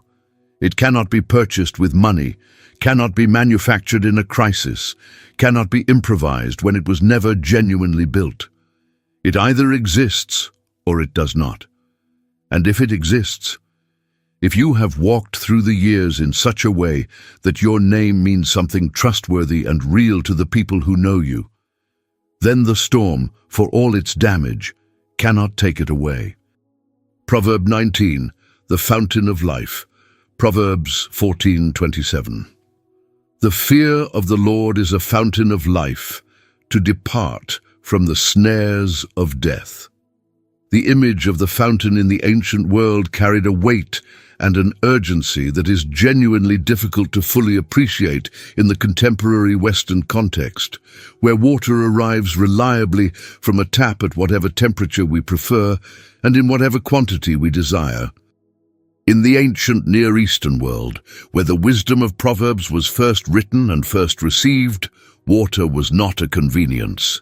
It was survival. The difference between finding water and not finding it in the wilderness could be the difference between living and dying. A spring, a reliable, consistent source of clean, fresh, inexhaustible water, was not merely welcome. It was life-saving. It was the reason civilizations formed where they did, the reason cities were built in certain locations and not others, the reason that to find a fountain in a dry and weary land was to find hope itself in material form. And this is the image that Solomon uses for the fear of the Lord. Not an occasional blessing, not a pleasant religious sentiment, not a spiritual experience reserved for particularly elevated moments. A fountain of life. A constant, reliable, inexhaustible source of life-giving sustenance that never dries up, never becomes contaminated, never fails to provide what the soul that comes to it actually needs. The fear of the Lord, that holy reverence, that awesome awareness of living constantly in the presence of the God who made everything and sustains everything and governs everything. That refusal to treat lightly what God regards as weighty is described here as the very source from which all genuine life flows. And its purpose in this context is specific: to depart from the snares of death. The book of Proverbs is permeated by an awareness that life is full of snares, traps that are often beautifully baited, that do not present themselves honestly as dangerous, that appear inviting until the moment of capture and only then reveal their lethal design. The snares of destructive habits, of corrupting relationships, of compromises that lead step by step away from everything that sustains genuine life. These snares are not usually navigated successfully by human cleverness alone, because they are specifically designed to exploit human cleverness, to present themselves as reasonable, as sophisticated, as the response of a genuinely free and mature person. The fear of the Lord is the most reliable protection from these snares, precisely because it operates at a level deeper than clever. It is not an intellectual argument against the attractiveness of a particular temptation. It is a sustained awareness of the presence and the nature of God that makes the snare look like what it actually is, rather than what it pretends to be. The person who genuinely lives in the fear of the Lord walks through a landscape full of snares and sees them for what they are, not because they are smarter than everyone else, but because the light of the divine presence illuminates what the darkness of self-deception would conceal. Drink from this fountain daily, it never runs dry. Proverb 20, the cheerful heart as medicine. Proverbs 17:22. A merry heart doeth good like a medicine, but a broken spirit drieth the bones. The relationship between the inner condition of the human person and the outer condition of their physical health has been the subject of serious scientific investigation for decades now, and the accumulating evidence from psychoneuroimmunology and related fields has confirmed in the language of modern medicine what Solomon expressed in this single verse approximately 3,000 years ago.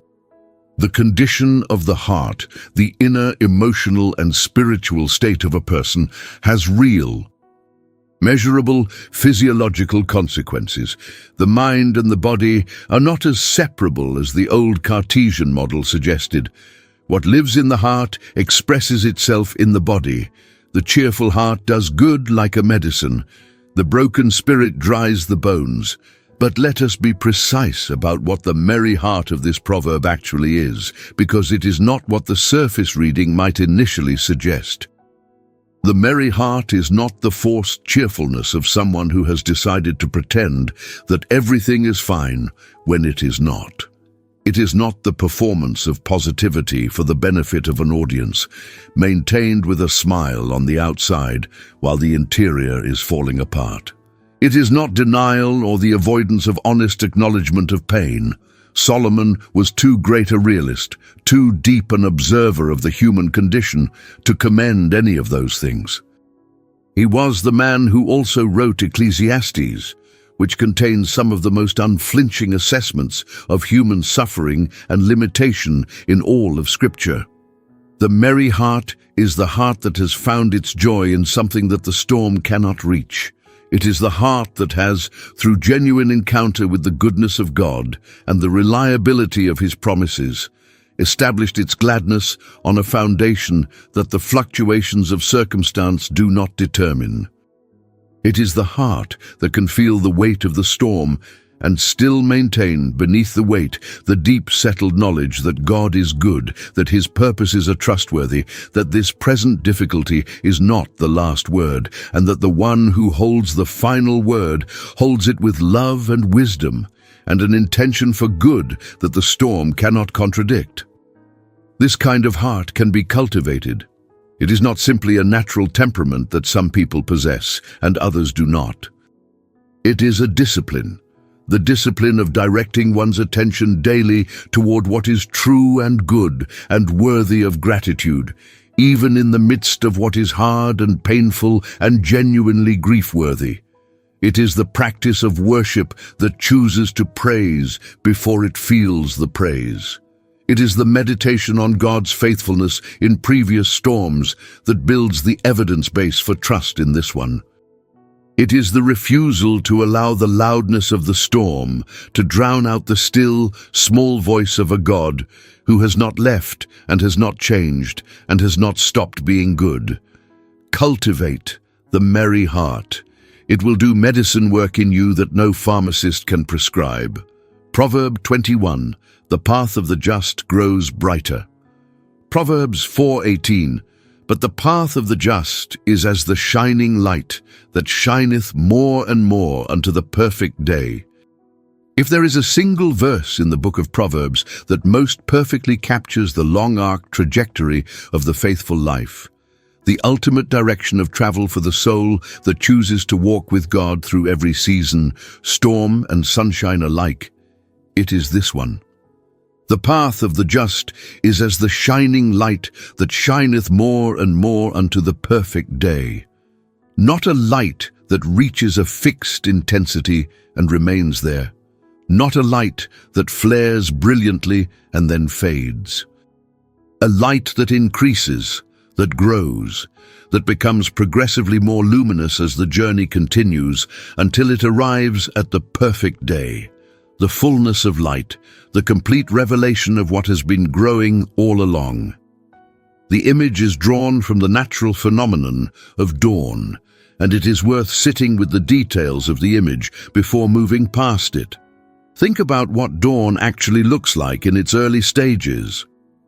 Before the sun itself has risen, before there is any direct light, the sky begins to differentiate. The absolute black of deep night gives way to a darkness that is slightly less absolute. Then comes the first subtle grey, the merest suggestion of illumination in the east. Then, as the minutes pass, the grey warms to faint pink. Then the pink intensifies toward gold. Then the gold brightens until the horizon is a blaze of color. And then the sun itself clears the edge of the world, and the full light of day is present, and what was navigated in near darkness can now be seen clearly and completely. This is the trajectory of the life of the just. In the beginning, when the journey is new and the faithfulness is young, the light is real but dim. The path can be walked, but not everything on it is clearly visible. But as the years pass, as the storms come and are navigated through trust, as the lessons of the difficult seasons are absorbed and integrated, as the character is shaped by the fire and the faith is deepened by the testing, the light increases. Not because the person is generating it from within themselves, but because they are walking closer and closer to the one who is the source of all light, and proximity to that source is luminous in a way that compounds over time. This means something profoundly important for the soul in the storm. Every difficult season, faithfully navigated, is more light accumulated on the path. The darkness of the storm does not extinguish the light. It is temporary. The light is permanent. The storm passes. The light remains, and it is brighter for having shone through the darkness. Keep walking. Every step taken in faithfulness, even in the storm, even when you cannot see as far ahead as you would like, is a step toward the perfect day. And the perfect day is more glorious than anything the storm would have you believe is possible. Proverb 22. The measured step. Proverbs 4:26-27. Ponder the path of thy feet, and let all thy ways be established. Turn not to the right hand nor to the left. Remove thy foot from evil. The storm creates urgency. This is one of its most consistent characteristics, and one of its most dangerous effects on human decision-making. When the crisis is active, the pressure to act, to respond, to fix, to resolve, to do something, anything, to address the immediate problem and reduce the immediate discomfort is intense and persistent. And it is this urgency, this pressure, this sense that the situation demands immediate action and that delay is both cowardly and impractical that pushes so many people in the middle of a storm into decisions that a calmer, clearer, less pressured version of themselves would never have made. Ponder the path of thy feet. The word ponder here, in the Hebrew palak, carries the connotation of careful examination, of weighing, of assessing with deliberate attention before committing to a direction. It is the opposite of reactive decision-making. It is the posture of someone who, even when the pressure is real and the urgency is genuine, insists on taking enough space to look carefully at the path before their feet, before putting their weight on the next step. Not paralysis, pondering is an active process, not a passive avoidance of decision, but the deliberate, thoughtful, prayer-infused assessment of what the available paths actually lead to, rather than simply choosing the one that the storm's urgency is presenting as the only option. The result of this pondering is establishment. Let all thy ways be established. Established, set, firm, stable, built on something that will bear the weight of the future. The steps that are carefully considered tend to create a foundation that holds. The impulsive step, taken under the pressure of the storm without the benefit of deliberate pondering, tends to create the kind of outcome that requires yet more crisis management when its consequences become clear. Not always. Sometimes urgent action is genuinely necessary, and delay is its own form of error. But the Proverbs consistently commend the measured pace, the pondered step, the way that is established through wisdom rather than driven by fear. Turn not to the right hand, nor to the left. Stay on the path. The storm creates the temptation to deviate, to take the shortcut that the crisis seems to be offering, to make the compromise that the pressure is presenting as the pragmatic solution. To drift from the path of integrity, because the path of integrity is harder and slower and less immediately satisfying than the alternative. This proverb asks for the kind of faithfulness that maintains direction under pressure, that stays on the established path, not because it is easy, but because it is right, and because the God who directs the paths of those who acknowledge him is more trustworthy than the storm's urgency. Proverb 23, the joy of the peacemaker. Proverbs 12:20, deceit is in the heart of them that imagine evil, but to the counselors of peace is joy. Every storm, whether external or relational, attracts two types of presence: those who are drawn to the chaos as an opportunity, and those who are drawn to it as a calling to bring peace. Solomon identifies both of these with precision that has lost none of its contemporary relevance across the thousands of years since he wrote it. Those who imagine evil, whose first instinct in a crisis is to assess how it can be leveraged for personal advantage, whose minds are occupied with schemes for advancing their own position in the disruption that the storm has created, carry deceit in their hearts. The scheming heart is not a peaceful heart. It is a heart that lives in the storm it has helped to create and sustain. But the counselors of peace, those whose instinct in the crisis is to ask how people can be brought together rather than driven further apart, how truth can be spoken rather than manipulated, how the disruption can be resolved rather than exploited. These are the ones who inherit joy, not power, not the gains that the schemer achieves through their cleverness. Joy. The deep, lasting inner gladness of a soul whose conscience is clean, whose relationships are built on honesty, and whose presence in the community is associated with healing rather than harm. The peacemaker in any storm is not a passive presence. The counselor of peace is active, actively working to create the conditions in which genuine reconciliation is possible, actively refusing to feed the fire of conflict with the fuel of gossip or partisan positioning, actively speaking truth in a way that brings clarity rather than confusion, actively building the bridges that the storm's winds are trying to tear down. This is costly work. It is often thankless work. It frequently means absorbing the hostility of both sides of a conflict while working toward a resolution that serves neither's ego, but serves everyone's actual well-being. And it is the work that produces joy in the one who does it, the particular joy of having been an instrument of peace in a situation that could have consumed everyone involved. Proverb 24. The virtue that guards the city. Proverbs 25:28. He that hath no rule over his own spirit is like a city that is broken down and without walls. In the ancient Near Eastern world, the walls of a city were not merely architectural features. They were the defining difference between security and vulnerability, between sovereignty and subjugation, between the capacity to protect what was precious and the helpless exposure of everything within to whatever external force chose to exploit the lack of defense. A city without walls in the ancient world was not merely aesthetically incomplete. It was existentially compromised, unable to protect its people, its resources, its institutions, or its way of life from any aggressor who came against it.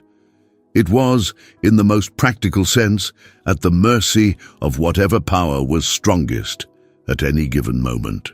Solomon uses this image to describe a condition of the soul that is the opposite of peace, the absence of self-rule.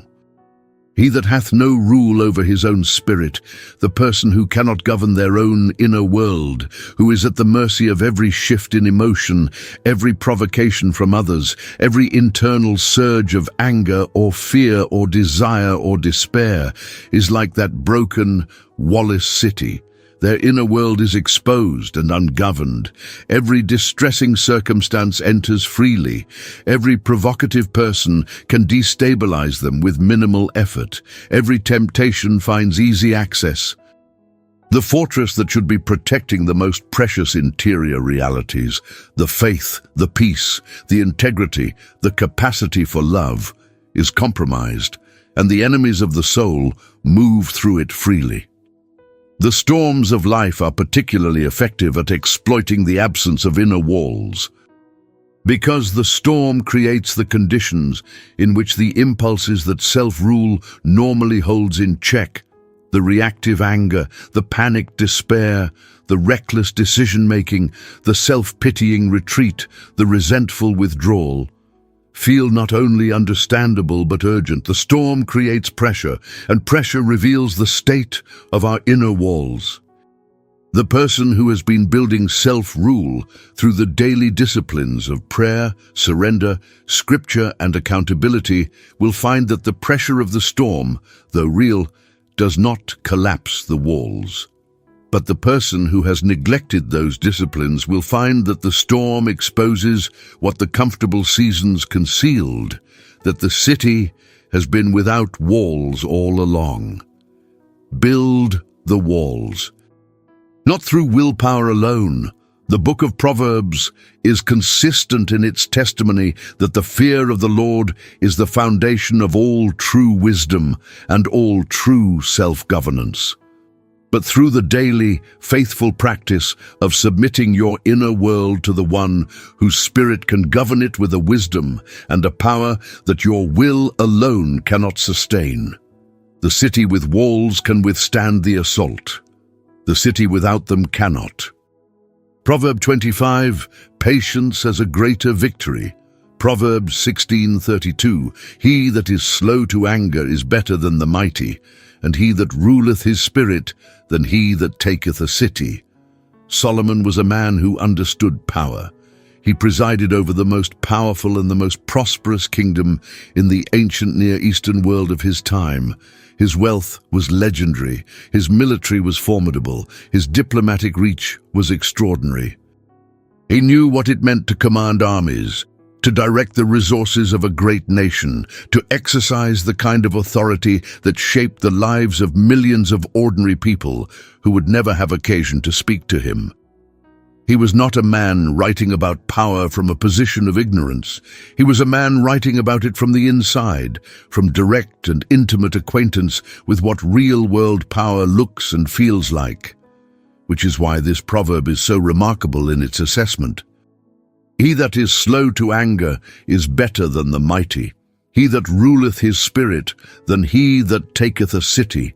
The greatest external achievement that the ancient military imagination could conceive, the conquest of a fortified city, the triumph of force over resistance, the achievement that brought the greatest glory and the most enduring recognition in the warrior culture of the ancient world, is here described as a lesser achievement than the internal victory of self-mastery, ruling the spirit.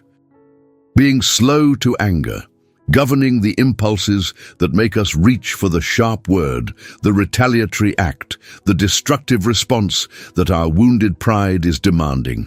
This is a startling recalibration of what constitutes greatness, and it is a recalibration that feels particularly challenging in the storm, when the provocations are real and the temptations to react are genuinely intense. The person who wronged you, and perhaps genuinely, seriously wronged you, is right there. The injustice is real, the anger is justified, and every dimension of human nature that has not been submitted to God's governance is saying that the righteous response is to let them feel the full force of what they deserve.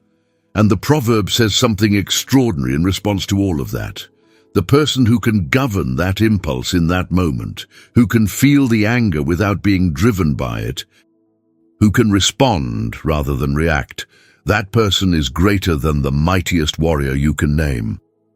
Not because the anger is denied or suppressed, not because the injustice is minimized, but because the soul that can hold the full reality of its own legitimate pain and still choose a measured, wise, God-directed response rather than an impulsive, self-directed reaction, has achieved something that requires more actual strength than any military conquest. Mastery of the most formidable enemy any human being will ever face, which is not the person in front of them, but the ungoverned self within them. Proverb 26. The ant's lesson in preparation. Proverbs 6:6-8. Go to the ant, thou sluggard, consider her ways and be wise, which having no guide, overseer, or ruler, provideth her meat in the summer, and gathereth her food in the harvest. Listen, there is something delightfully subversive about this passage, something that reveals, in the way Solomon deploys it, a quality of mind that does not recognize conventional hierarchies of importance when it comes to locating truth. The wisest man in the ancient world, a man whose court was one of the intellectual and cultural centers of the known world, directs his reader's attention to an insect. Not to a great general, not to a successful merchant, not to a learned sage, but to one of the smallest, most seemingly insignificant creatures in the entire created order. Go to the ant, consider her ways, and be wise. What the ant has that the sluggard lacks is not intelligence. The ant's brain is barely visible to the naked eye. What the ant has is the combination of foresight and initiative that produces faithful, purposeful, consistent effort without requiring any external compulsion to maintain it. Having no guide, overseer, or ruler, no one standing over it demanding its compliance, no external accountability structure enforcing its work habits, the ant works. It works with a consistency and a purpose that put the laziness of many human beings to profound shame. It gathers in the summer. It stores in the harvest. It anticipates the lean season before the lean season arrives and does the unglamorous work of preparation while the conditions for preparation still exist. This is the wisdom of pre-storm preparation, and it is a wisdom that the storm's arrival makes painfully obvious to those who neglected it. The storm does not wait to be convenient. It does not give advance notice sufficient to allow preparation to begin after it has already started. And the soul that has spent the season of relative peace building reserves, financial reserves, spiritual reserves, relational reserves, emotional reserves, will find in the storm that what they gathered in the summer is precisely what they need to survive the winter. Spiritual preparation means building your life in the Word of God, in prayer, in the community of faith, in the disciplines that deepen your relationship with God before the crisis arrives. Because the crisis will strain every spiritual resource you have, and the reserves you have built in the peaceful season will be the reserves you draw upon in the storm. The ant is not impressive, but the ant survives every winter precisely because it understood this principle and acted on it without waiting to be compelled. Proverb 27.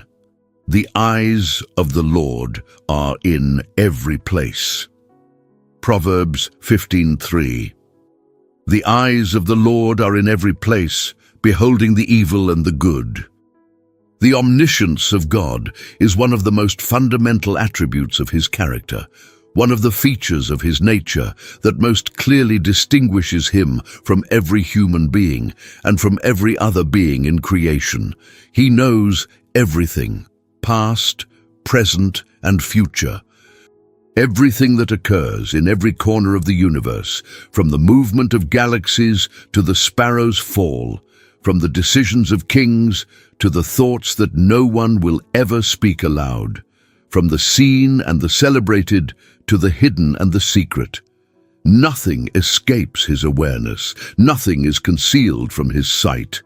This proverb articulates that omniscience with a particular specificity that deserves careful attention. The eyes of the Lord are in every place, beholding the evil and the good. Every place, not most places, not the places we would expect God to be paying attention to. Every place. The eyes of the Lord are present in the boardroom and in the back alley, in the church sanctuary and in the private moment that no human witness will ever know about. They are present in the conversation conducted in good faith and in the conversation conducted in manipulation and deception. They see the act of charity performed in secret and the act of cruelty inflicted in private. They see the faithfulness maintained when unfaithfulness would have been easy, and the integrity honored when compromise would have been profitable. For the person who is suffering in a storm that feels invisible, whose faithfulness is going unrewarded, whose pain is going unacknowledged, whose experience of injustice has produced no human response of recognition or redress. This proverb is one of the most comforting truths in all of Scripture. He sees you. Not in the general, vague, theological sense of divine omniscience, appreciated as an abstract attribute. He sees you specifically, personally, intimately, with the focused attention of a father who is not for one moment distracted from the welfare and the experience of the child he loves. He sees the tears that no one else has seen.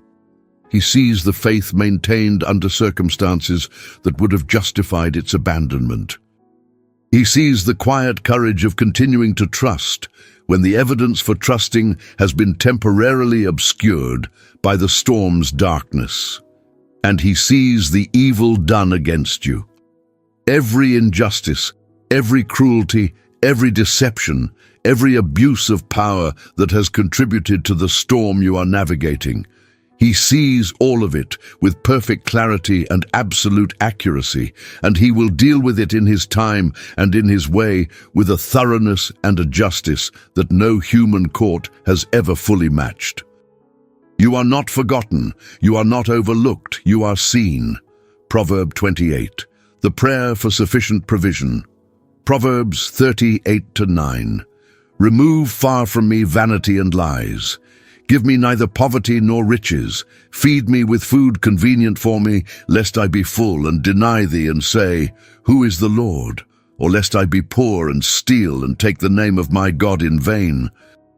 These verses from the pen of the mysterious Agur, son of Jakeh, constitute one of the most remarkably honest and spiritually self-aware prayers in the entire Bible. Agur is not a figure whose name carries the weight of Solomon's or David's. He is known to us only from the 30th chapter of Proverbs, and yet what he writes here demonstrates a depth of self-knowledge and a clarity of spiritual insight that places this prayer in the very highest category of wisdom. He begins with a request for the removal of two things before he asks for anything else: vanity and lies. This is the first step, the necessary clearing of the ground. Before any provision is meaningful, the soul needs to be oriented in truth, freed from the empty pursuits and the self-deceptions that corrupt the capacity to receive what God gives and to hold it rightly. Only from a position of honesty about what we actually are and actually need can the remainder of the prayer be offered with integrity. And then comes the famous central petition: give me neither poverty nor riches. Feed me with food convenient for me, with what is necessary, what is sufficient, what is exactly right, not more, not less. The prayer for sufficiency. And the reasoning Agur provides is a masterclass in honest self-assessment, lest I be full and deny thee, and say, who is the Lord? Acknowledging that abundance carries its own spiritual danger, the danger of the full stomach that forgets its dependence on the one who filled it. and lest I be poor and steal and take the name of my God in vain, acknowledging that desperate poverty carries the temptation to compromise integrity in ways that bring shame to the God one claims to serve. This prayer models something that is profoundly countercultural: contentment with sufficiency, not a resignation to limitation, but a genuine, spiritually grounded satisfaction with having exactly what is needed. The Apostle Paul learned this. He calls it contentment, and he says he had to learn it, which suggests it is not a natural disposition, but an acquired wisdom. It is the wisdom that the storm often teaches most effectively by stripping away the excess and revealing that what remains, when everything unnecessary has been removed, is still enough. Because God is still there, and God is always enough. Proverb 29. Where no wood is, the fire goes out. Proverbs 26:20. Where no wood is, there the fire goeth out. So where there is no talebearer, the strife ceaseth. The observation at the heart of this proverb is drawn from the most ordinary of physical realities, the behavior of fire, and it is used to illuminate a social and relational dynamic that is equally universal in its operation. Fire does not sustain itself without fuel. When the fuel is exhausted, the fire dies. It may take time, it may require patience, it may continue burning longer than seems reasonable, given the apparent insufficiency of remaining fuel. But without a continuous supply of something combustible, the fire will eventually, inevitably, go out. And strife, relational conflict, the fires of discord that burn within families, congregations, workplaces, and communities, operates by precisely the same principle. It does not sustain itself in a vacuum. It requires fuel. And the fuel that keeps most interpersonal conflict burning, long past the point at which it would naturally resolve itself, is the talebearer, the person who carries stories from one party to another, who recounts offenses with whatever embellishments their own perspective or their own stake in the conflict might add, who ensures that the people involved are continuously refreshed in their memory of what was done to them and why they are right to be angry about it. Remove the talebearer, and the fire loses its fuel. The conflict that was being continuously reignited by the circulation of grievance and accusation has a chance to cool. The natural human capacity for time and distance to soften the sharpest edges of a dispute, a capacity that the talebearer's activities consistently prevent from operating, can finally begin to work. And what was a roaring fire becomes, without the fuel that sustained it, a manageable glow that patience and grace can eventually extinguish completely. The practical application is both simple and genuinely demanding. Refuse to be the wood. In any conflict you are aware of, make the active choice to not carry the story further. Do not relay what person A said to person B. Do not add your own editorial perspective to the account of the conflict that is circulating through your community. Do not contribute to the freshening of wounds that time and silence might otherwise be beginning to heal. This is not dishonesty. It is the strategic wisdom of a person who understands that their participation in the circulation of the conflict is fuel for the fire, and who chooses to refuse that role, not because the conflict does not matter, but because peace matters more. Proverb 30. In all labor there is profit. Proverbs 14:23. In all labor there is profit, but the talk of the lips tendeth only to penury. The storm creates an interesting dynamic with regard to productive effort. On one hand, the emotional and psychological weight of the crisis can make even simple tasks feel overwhelming, and the depletion of inner resources that the sustained stress of the storm produces can genuinely reduce a person's capacity for the kind of focused, sustained effort that ordinary work requires. This is a real effect, not an excuse, and it needs to be acknowledged honestly. The person in the middle of a serious storm is not operating at full capacity and should not expect themselves to. On the other hand, one of the most effective anchors in the storm, one of the most reliable sources of the small, real, cumulative satisfactions that keep hope alive when the larger situation remains unresolved, is the continued engagement with meaningful work. Solomon says it with characteristic directness. In all labor there is profit. Not only in successful labor, not only in labor that produces results commensurate with the effort, not only in labor that receives recognition or generates visible progress. In all of it, in the showing up when you do not feel like showing up, in the continued application of your hands to what is in front of you to do, even when the larger situation makes it feel futile, there is profit in it.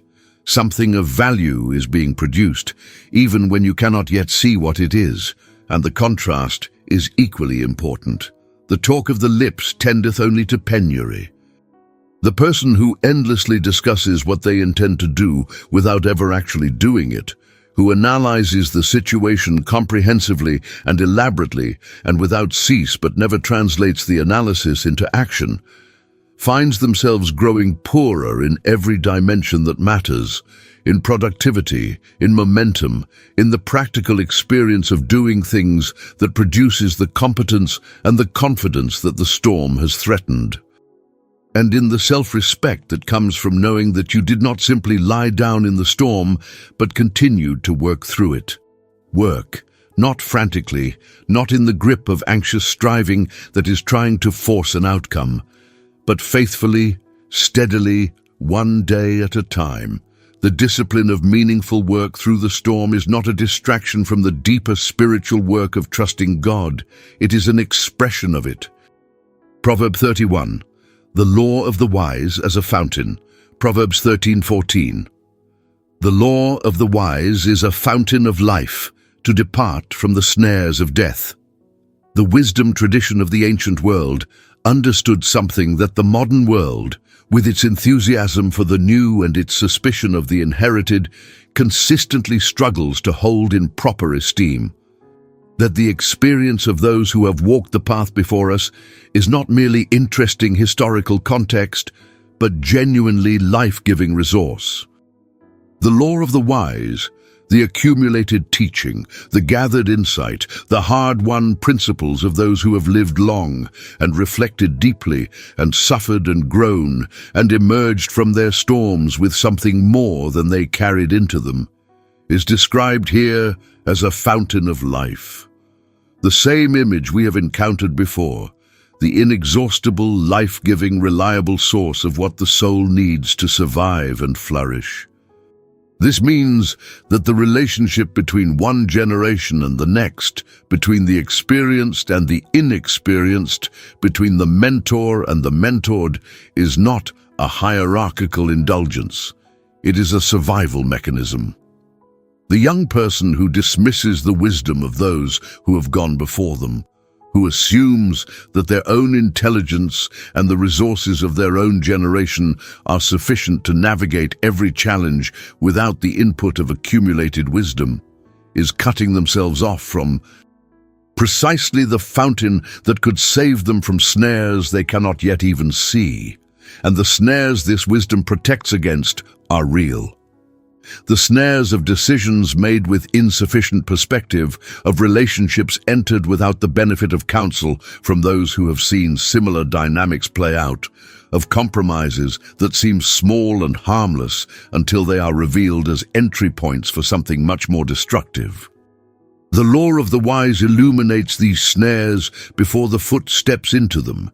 It says, "I have been here. I have seen this.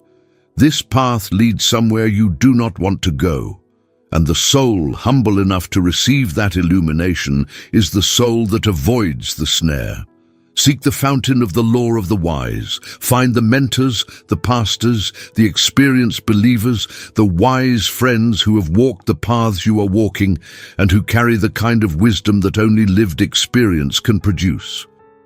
Sit with them, Ask them the real questions and drink from the fountain they offer, because it will lead you away from death and toward life with a reliability that your own cleverness, however considerable, cannot match. Proverb 32. The way that seems right. Proverbs 14:12. There is a way which seemeth right unto a man, but the end thereof are the ways of death. Solomon repeats this proverb word for word in chapter 16, which in the wisdom literature of the ancient world is a strong signal. This is something we urgently need to hear, and something we are deeply and persistently inclined to forget. The repetition is not careless. It is the literary equivalent of underscoring, of speaking slowly and clearly, of making eye contact and saying, "Listen to this."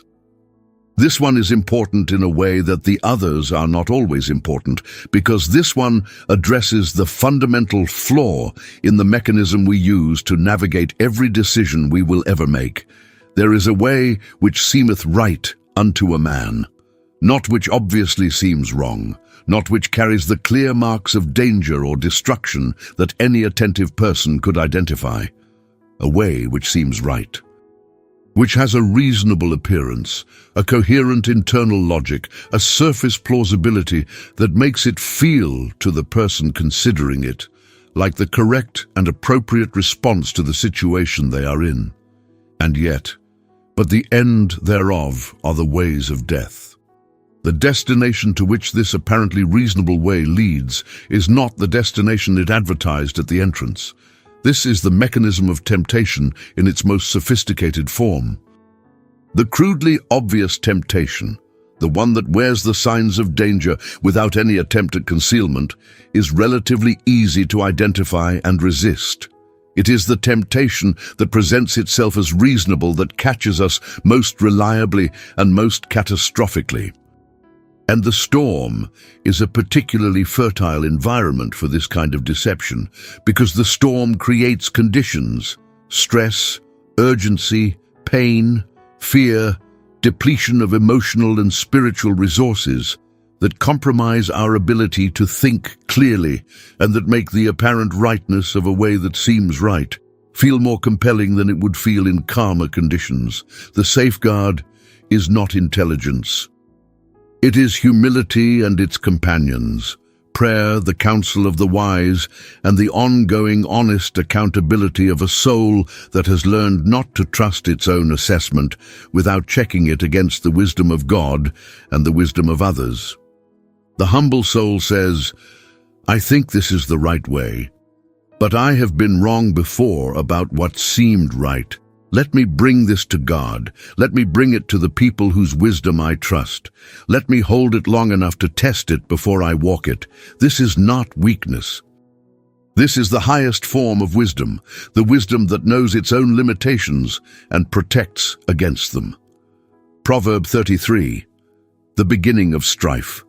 Proverbs 17-14. The beginning of strife is as when one letteth out water. Therefore leave off contention before it be meddled with. The hydraulic metaphor that opens this proverb is one that anyone who has ever witnessed the breaching of a dam or the flooding of a field will understand immediately. When a barrier holding water gives way, even slightly, even through the smallest initial opening, the pressure that has been contained immediately begins to work at that opening, widening it, deepening it, until the initial trickle becomes a flow, and the flow becomes a torrent, and the torrent becomes a flood that is orders of magnitude greater than the original breach. The water, once released, follows its own physics. It cannot be contained by anything less than a complete and immediate sealing of the breach, and even then, only if the sealing happens fast enough. This is exactly how strife works.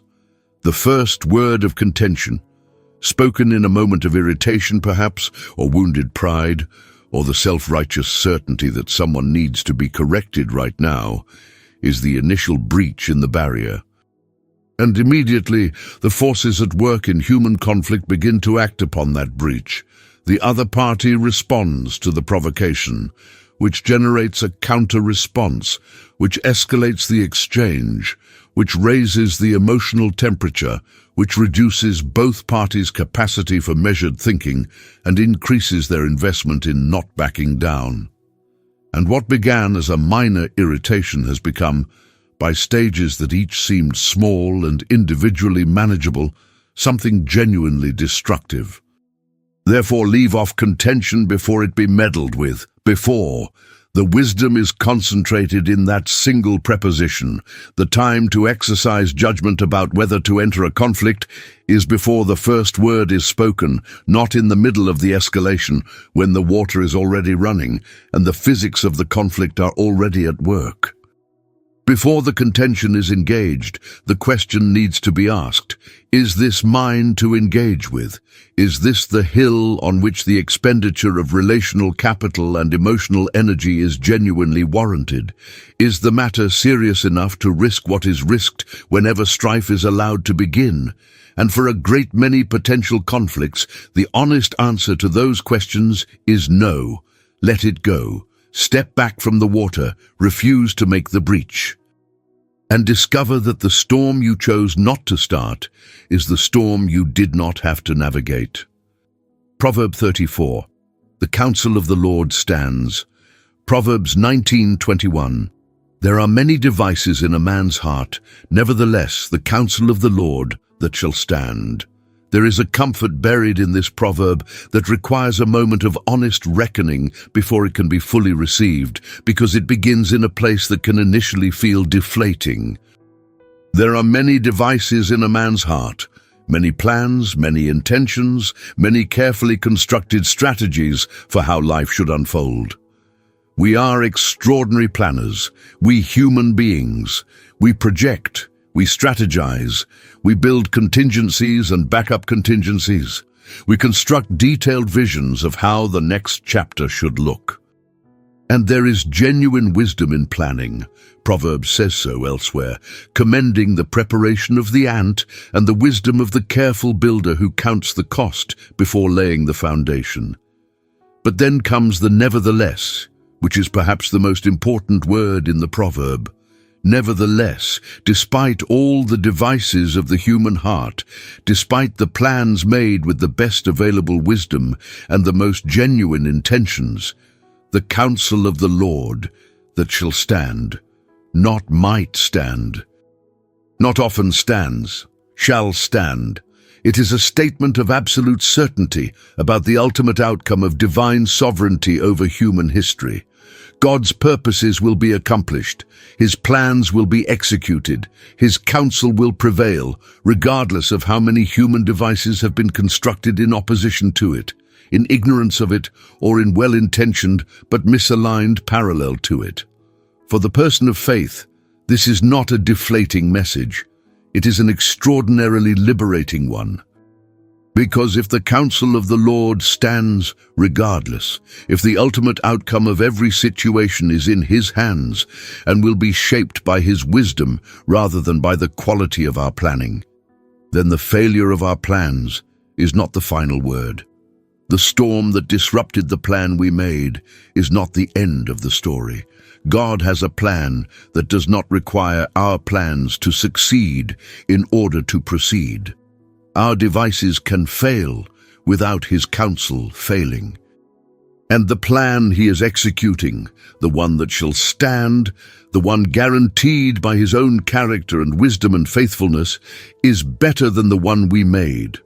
Always, not always more comfortable, not always more immediately appealing to our preferences, but better, because it is shaped by infinite wisdom operating from perfect love, and ours never is. Proverb 35. Better the poor who walks in integrity. Proverbs 19:1. Better is the poor that walketh in his integrity than he that is perverse in his lips, and is a fool. The storm is a testing ground not only of faith but of character, and specifically of the integrity that character either possesses or lacks. Because the storm creates conditions in which integrity is expensive and compromise is cheap.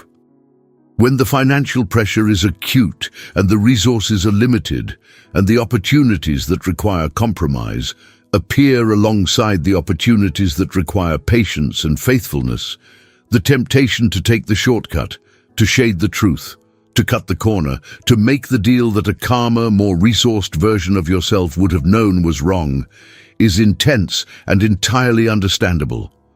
This proverb refuses to soften the message, "Better is the poor that walketh in his integrity." Not equal to, not just as valid as.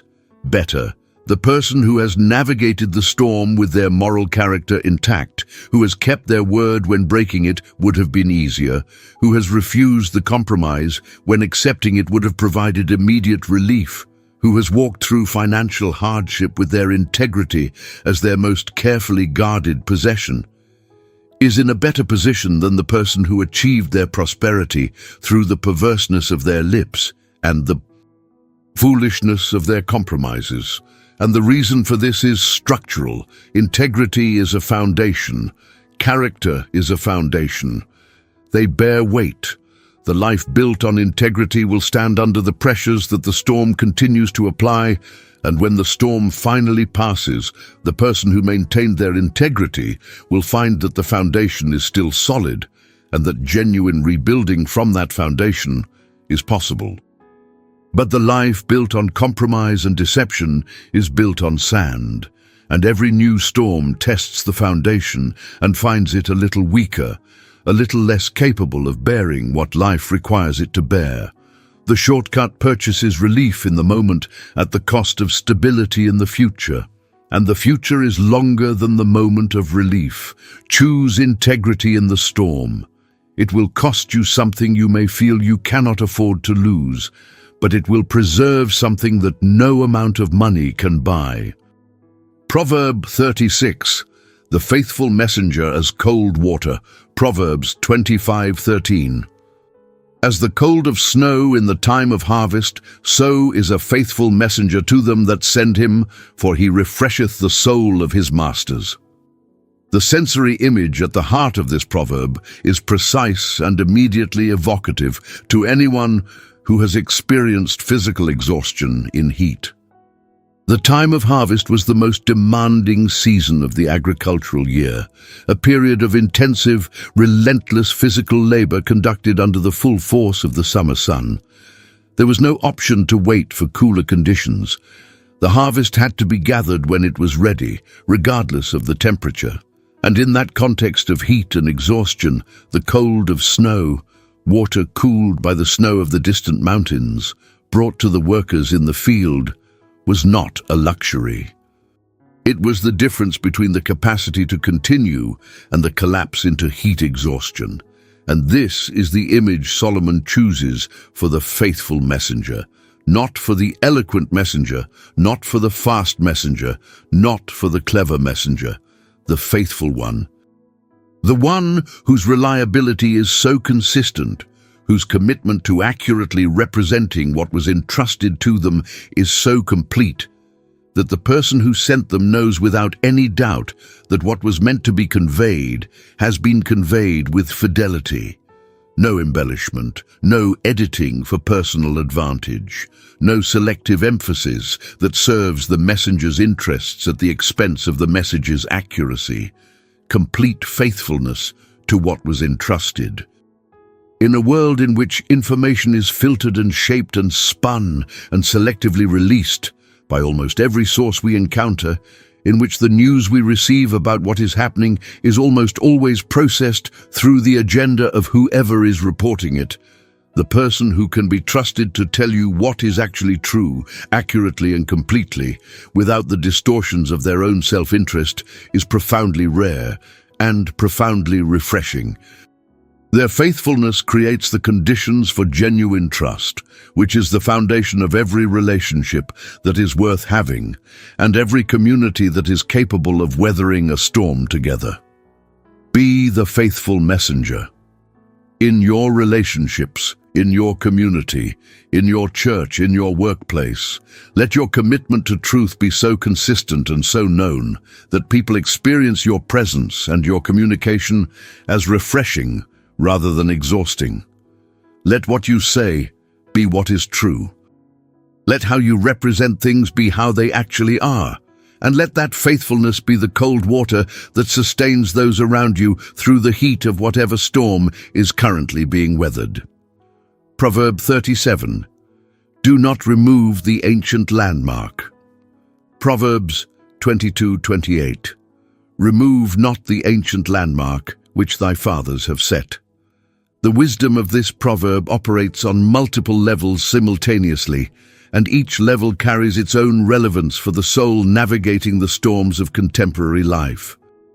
At its most literal, it is a statement about the importance of respecting the boundaries established by prior generations for the protection of the community's most vulnerable members.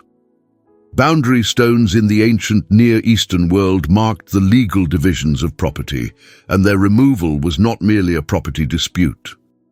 It was an act of injustice against those who depended on those boundaries for their security, typically the smaller landowner, the widow, the orphan, the person without the power to defend their own borders against the aggressive appropriation of a more powerful neighbor. But the principle extends far beyond property law into the broader wisdom about the relationship between what has been inherited from the past and what is being constructed in the present. The ancient landmarks, the moral boundaries, the relational structures, the spiritual principles, the institutional forms that were established by those who came before us, represent accumulated wisdom. Not all of it is equally valid. History shows us clearly that sometimes inherited structures have encoded injustice rather than protected from it, and genuine wisdom requires the courage to name and correct those instances. But the corrective work of dismantling genuine injustice should not become a license for the wholesale dismissal of everything inherited on the assumption that the current generation's perspective is more reliable than every previous one combined. Some landmarks were placed by people who understood things we are only beginning to relearn through the painful experience of their absence. The boundaries around honesty and faithfulness in relationships. The structures of accountability that protect communities from the corruptions of unchecked power. The spiritual disciplines that generations of believers discovered through experience are not optional extras for the particularly devout but essential architecture for the soul's survival in a world that is actively hostile to its flourishing. These landmarks deserve the kind of careful, respectful examination that asks not why do these exist, with the implication that their continued existence requires justification, but what wisdom are these protecting, with genuine willingness to receive the answer, even if it challenges comfortable assumptions. Proverb 38, Hope deferred and the tree of life. Proverbs 13:12, Hope deferred maketh the heart sick, but when the desire cometh, it is a tree of life. 1. There are many things that the storms of life teach us, and among the most spiritually demanding and most personally transformative is the lesson of waiting. The lesson of holding onto hope in the face of evidence that seems to argue against it. The lesson of continuing to believe in the goodness of God and the reliability of His promises when the timeline on which we expected those promises to be fulfilled has passed without the fulfillment arriving. Hope deferred maketh the heart sick. This is one of the most compassionately honest statements in all of the wisdom literature, and it deserves to be received with the full weight of its honesty rather than bypassed in favor of a more spiritually tidy narrative about the goodness of waiting. Solomon does not say that hope deferred produces patience, though patience is certainly one of the things that the prolonged experience of waiting, rightly received, can produce over time. He says, "It maketh the heart sick." The sustained experience of hoping for something that keeps not arriving, the prayer that continues to be offered without the answer appearing, the promise that seems perpetually on the verge of fulfillment without ever arriving, The healing that other people seem to receive while yours waits has a real, honest, physiological feeling effect on the heart. It produces a kind of sickness, a heaviness, a gradual erosion of the buoyancy of expectation. This is not failure. It is not a sign of insufficient faith. It is the honest human response to the genuine pain of prolonged waiting. And in naming it so plainly, Solomon gives dignity to every soul who has ever grown heartsick in a season of deferred hope. You are not spiritually defective for feeling the weight of the wait. You are human, and the wait is real. But when the desire cometh, the fulfillment of the long-deferred hope is not merely a relief or a satisfaction. It is a tree of life. Not a brief pleasure that passes as quickly as it arrives. A tree, something living, rooted, enduring, capable of producing fruit continuously, capable of providing shelter and sustenance for years and decades. The hope that is fulfilled after long deferral is qualitatively different from the hope fulfilled quickly, in the same way that a tree grown slowly in difficult conditions is stronger and more enduring than one grown quickly in controlled and favorable ones. The wait does something to the hope that instant fulfillment cannot do. It deepens it, purifies it, removes from it what was mere impatience and leaves what is genuine, tested longing. And when that longing is finally met, it produces a joy that is not merely a good feeling, but a source of life, for the one who waited and for everyone in their circle of influence. Proverb 39, the imperishable treasure of righteousness, Proverbs 10:2. Treasures of wickedness profit nothing, but righteousness delivereth from death. Every storm eventually performs the same service for the souls it passes through. It reveals what was actually foundational and what was merely decorative. In the comfortable seasons of life, when everything is functioning and the scaffolding of prosperity and security is in place, it can be genuinely difficult to distinguish the foundation from the decoration, to know which of the things you are depending on are load-bearing and which are merely pleasant additions that the structure would survive without. The storm removes the question mark from that equation. What crumbles under pressure was not load-bearing. What remains is foundation. Treasures of wickedness profit nothing. The resources accumulated through dishonesty, through the manipulation of others, through the exploitation of vulnerability, through the corruption of processes designed to protect integrity, through the series of small compromises that accumulate over time into a life characterized by a willingness to gain at others' expense. These treasures profit nothing in the storm. Not less than honest resources profit nothing. When the crisis comes, and the complicated web of deception required to maintain what was dishonestly accumulated begins to unravel under pressure, the resources built on that deception provide no shelter. They may even accelerate the destruction, because every dishonest gain carries within it the seed of its own eventual exposure. But righteousness, the life lived in consistent alignment with God's ways, the character built through 10,000 small choices to do the right thing rather than the expedient thing, the reputation of integrity earned through years of keeping your word even when it cost you, the genuine relationship with God maintained through repentance and faith and daily obedience. Righteousness delivereth from death. It delivers actively, not passively. The righteous person in the storm has resources that are not visible on any balance sheet and that the storm cannot access.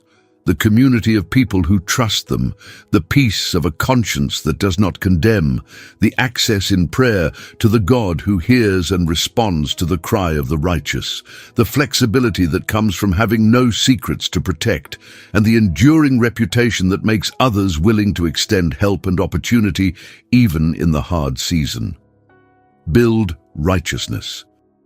Not as a storm preparation strategy, though it is the most effective storm preparation available, but because it is the right way to live, because the God who made you designed you for integrity, for honesty, for the consistent alignment of your inner life and your outer behavior, and because a life built on that foundation, however much the storm strips from it, stands. Proverb 40, the final and greatest anchor. Proverbs 3:7-8. Be not wise in thine own eyes, fear the Lord, and depart from evil. It shall be health to thy navel, and marrow to thy bones. We have come at last to the 40th proverb, the final anchor in this extraordinary collection of wisdom, and it is fitting in the deepest possible sense that the ending brings us back to the beginning. Because every other proverb we have explored, every wisdom principle we have unpacked, every practical application we have drawn for the soul navigating the storms of life has had its roots in the same soil. And this final proverb names that soil explicitly, beautifully, and with a completeness that renders every other word in this study both contextualized and crowned. Be not wise in thine own eyes. This is the fundamental antidote to the fundamental human problem. The problem, as old as the garden, as pervasive as the human race, as persistent in us today as it was in the first human beings who breathed on this earth, is the tendency to place ourselves at the center of our own interpretive universe. To evaluate reality through the lens of our own perspective, our own preferences, our own desires. To trust our own assessment of what is right and wrong, what is wise and foolish, what is safe and dangerous, as though our perspective were comprehensive and our wisdom were sufficient for the decisions we face. It is not. It never has been. And the storm, every storm we will ever navigate, is among other things a revelation of exactly this insufficiency. The storm shows us, with a clarity that the comfortable seasons cannot provide, that we are not in control, that we cannot see what we thought we could see, that our plans are more fragile than we knew, and our wisdom more limited than we assumed. And this revelation, painful as it is actually one of the most merciful things that the storm produces, because the soul that has been stripped of its confidence in its own wisdom is the soul that is most ready to receive the wisdom of God. Fear the Lord and depart from evil.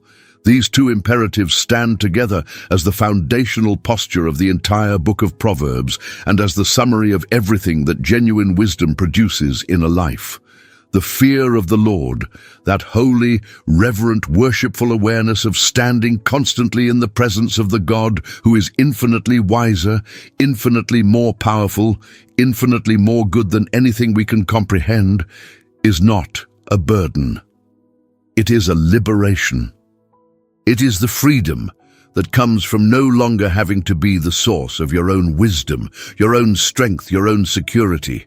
The soul that genuinely fears the Lord is freed from the crushing, exhausting, impossible responsibility of running the universe, of managing outcomes that were never in its hands to manage, of securing futures that were never its to secure. And the departing from evil, the practical, daily, behavioral expression of that reverence, the consistent choice to move away from what is destructive and toward what is good, is not mere moralism. It is the lived expression of a heart that has genuinely submitted to God's wisdom and genuinely values what He values. It is the walk that matches the talk, the life that gives substance to the faith.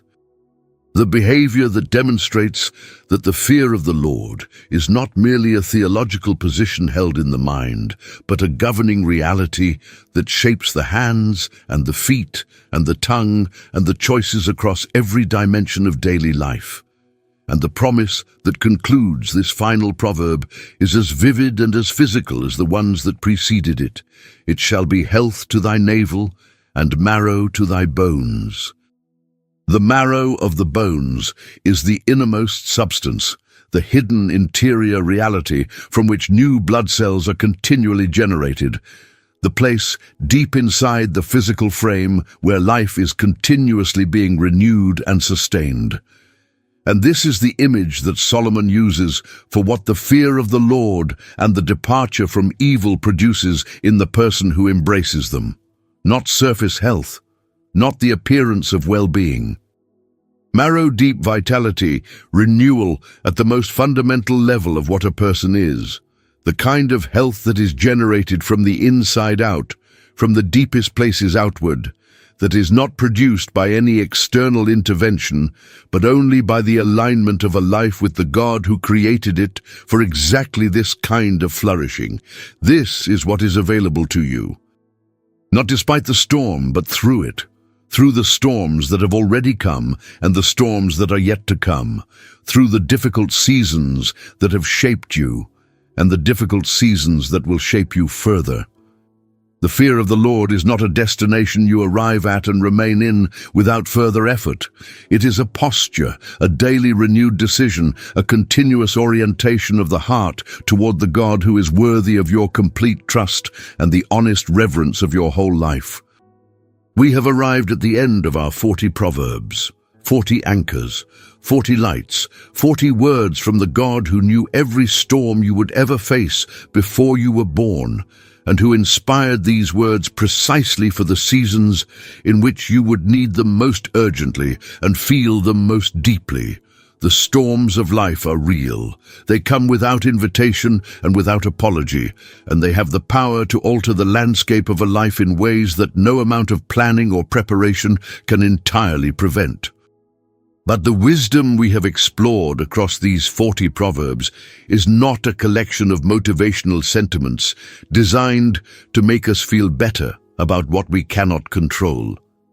It is the living word of the living God, breathed into human language by the Spirit of the one who stands above every storm, who holds every storm in his hands, and who speaks into every storm with the same serene, sovereign, compassionate authority with which he once stood in the bow of a small fishing boat on the Sea of Galilee, looked at the wind and the waves that were terrifying experienced fishermen, and said simply and absolutely, "Peace, be still."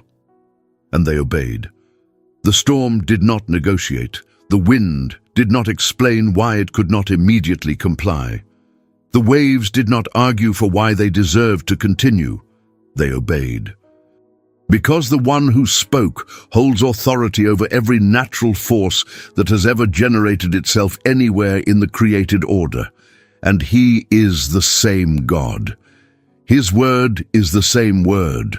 The authority he exercised on the Sea of Galilee is the same authority he exercises in your storm, in this moment, in whatever circumstances brought you to watch this video today. Take these proverbs with you when you close this screen. Let them become more than beautiful words that pass through your ears and then evaporated before the next thing could replace them. Write them down. Return to them in the quiet moments and in the loud ones. Memorize the ones that landed most deeply in your heart. Let them argue against the anxious thoughts that arrive in the small hours of the morning. Let them speak into the decisions you are facing. Let them correct the impulses that the storm is generating. Let them remind you again and again of the foundational truth on which everything else in this study has rested. Trust in the Lord with all your heart and lean not on your own understanding.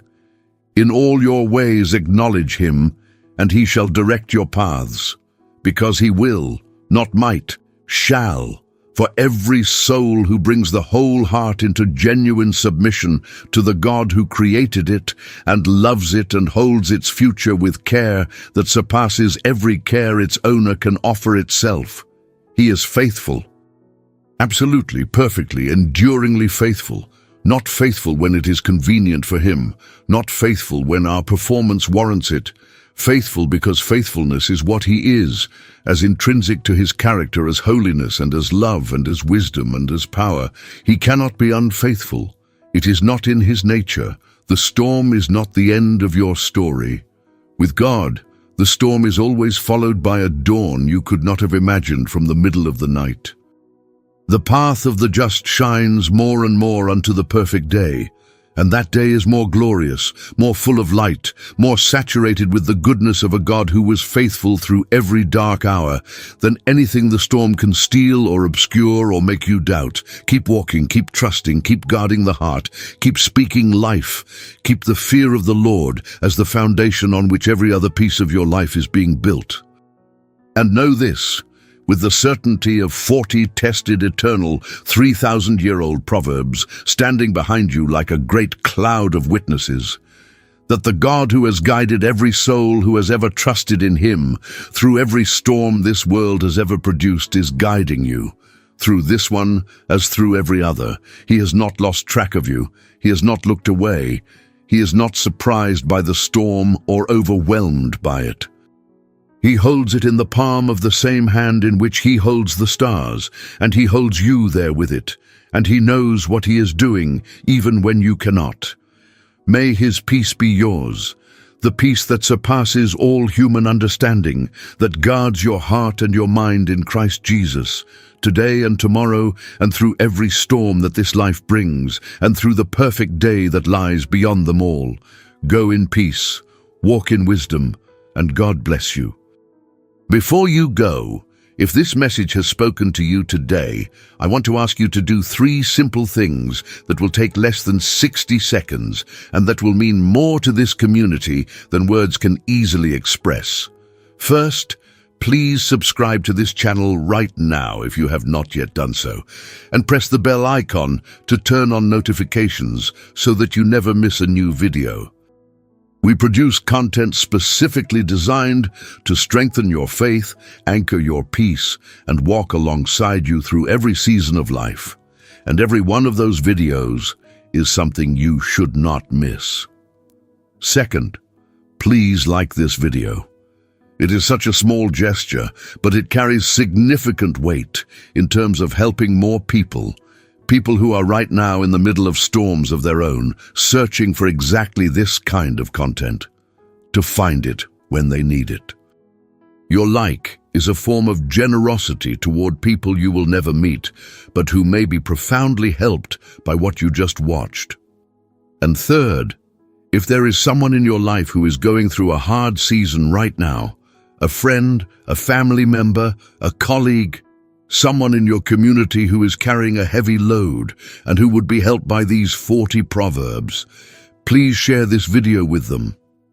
You may never fully know what one shared video could do in the life of a soul who needed exactly these words at exactly this moment. Be the faithful messenger of this proverb.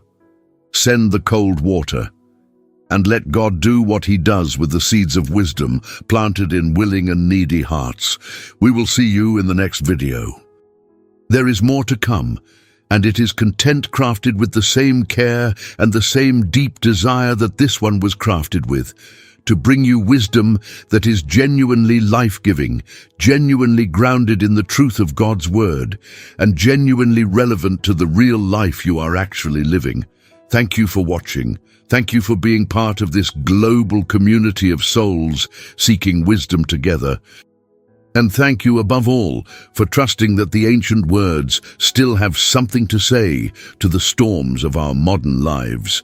They do. They always will. God bless you. Proverbs 2:6-7. For the Lord giveth wisdom. Out of his mouth cometh knowledge and understanding. He layeth up sound wisdom for the righteous. He is a buckler to them that walk uprightly.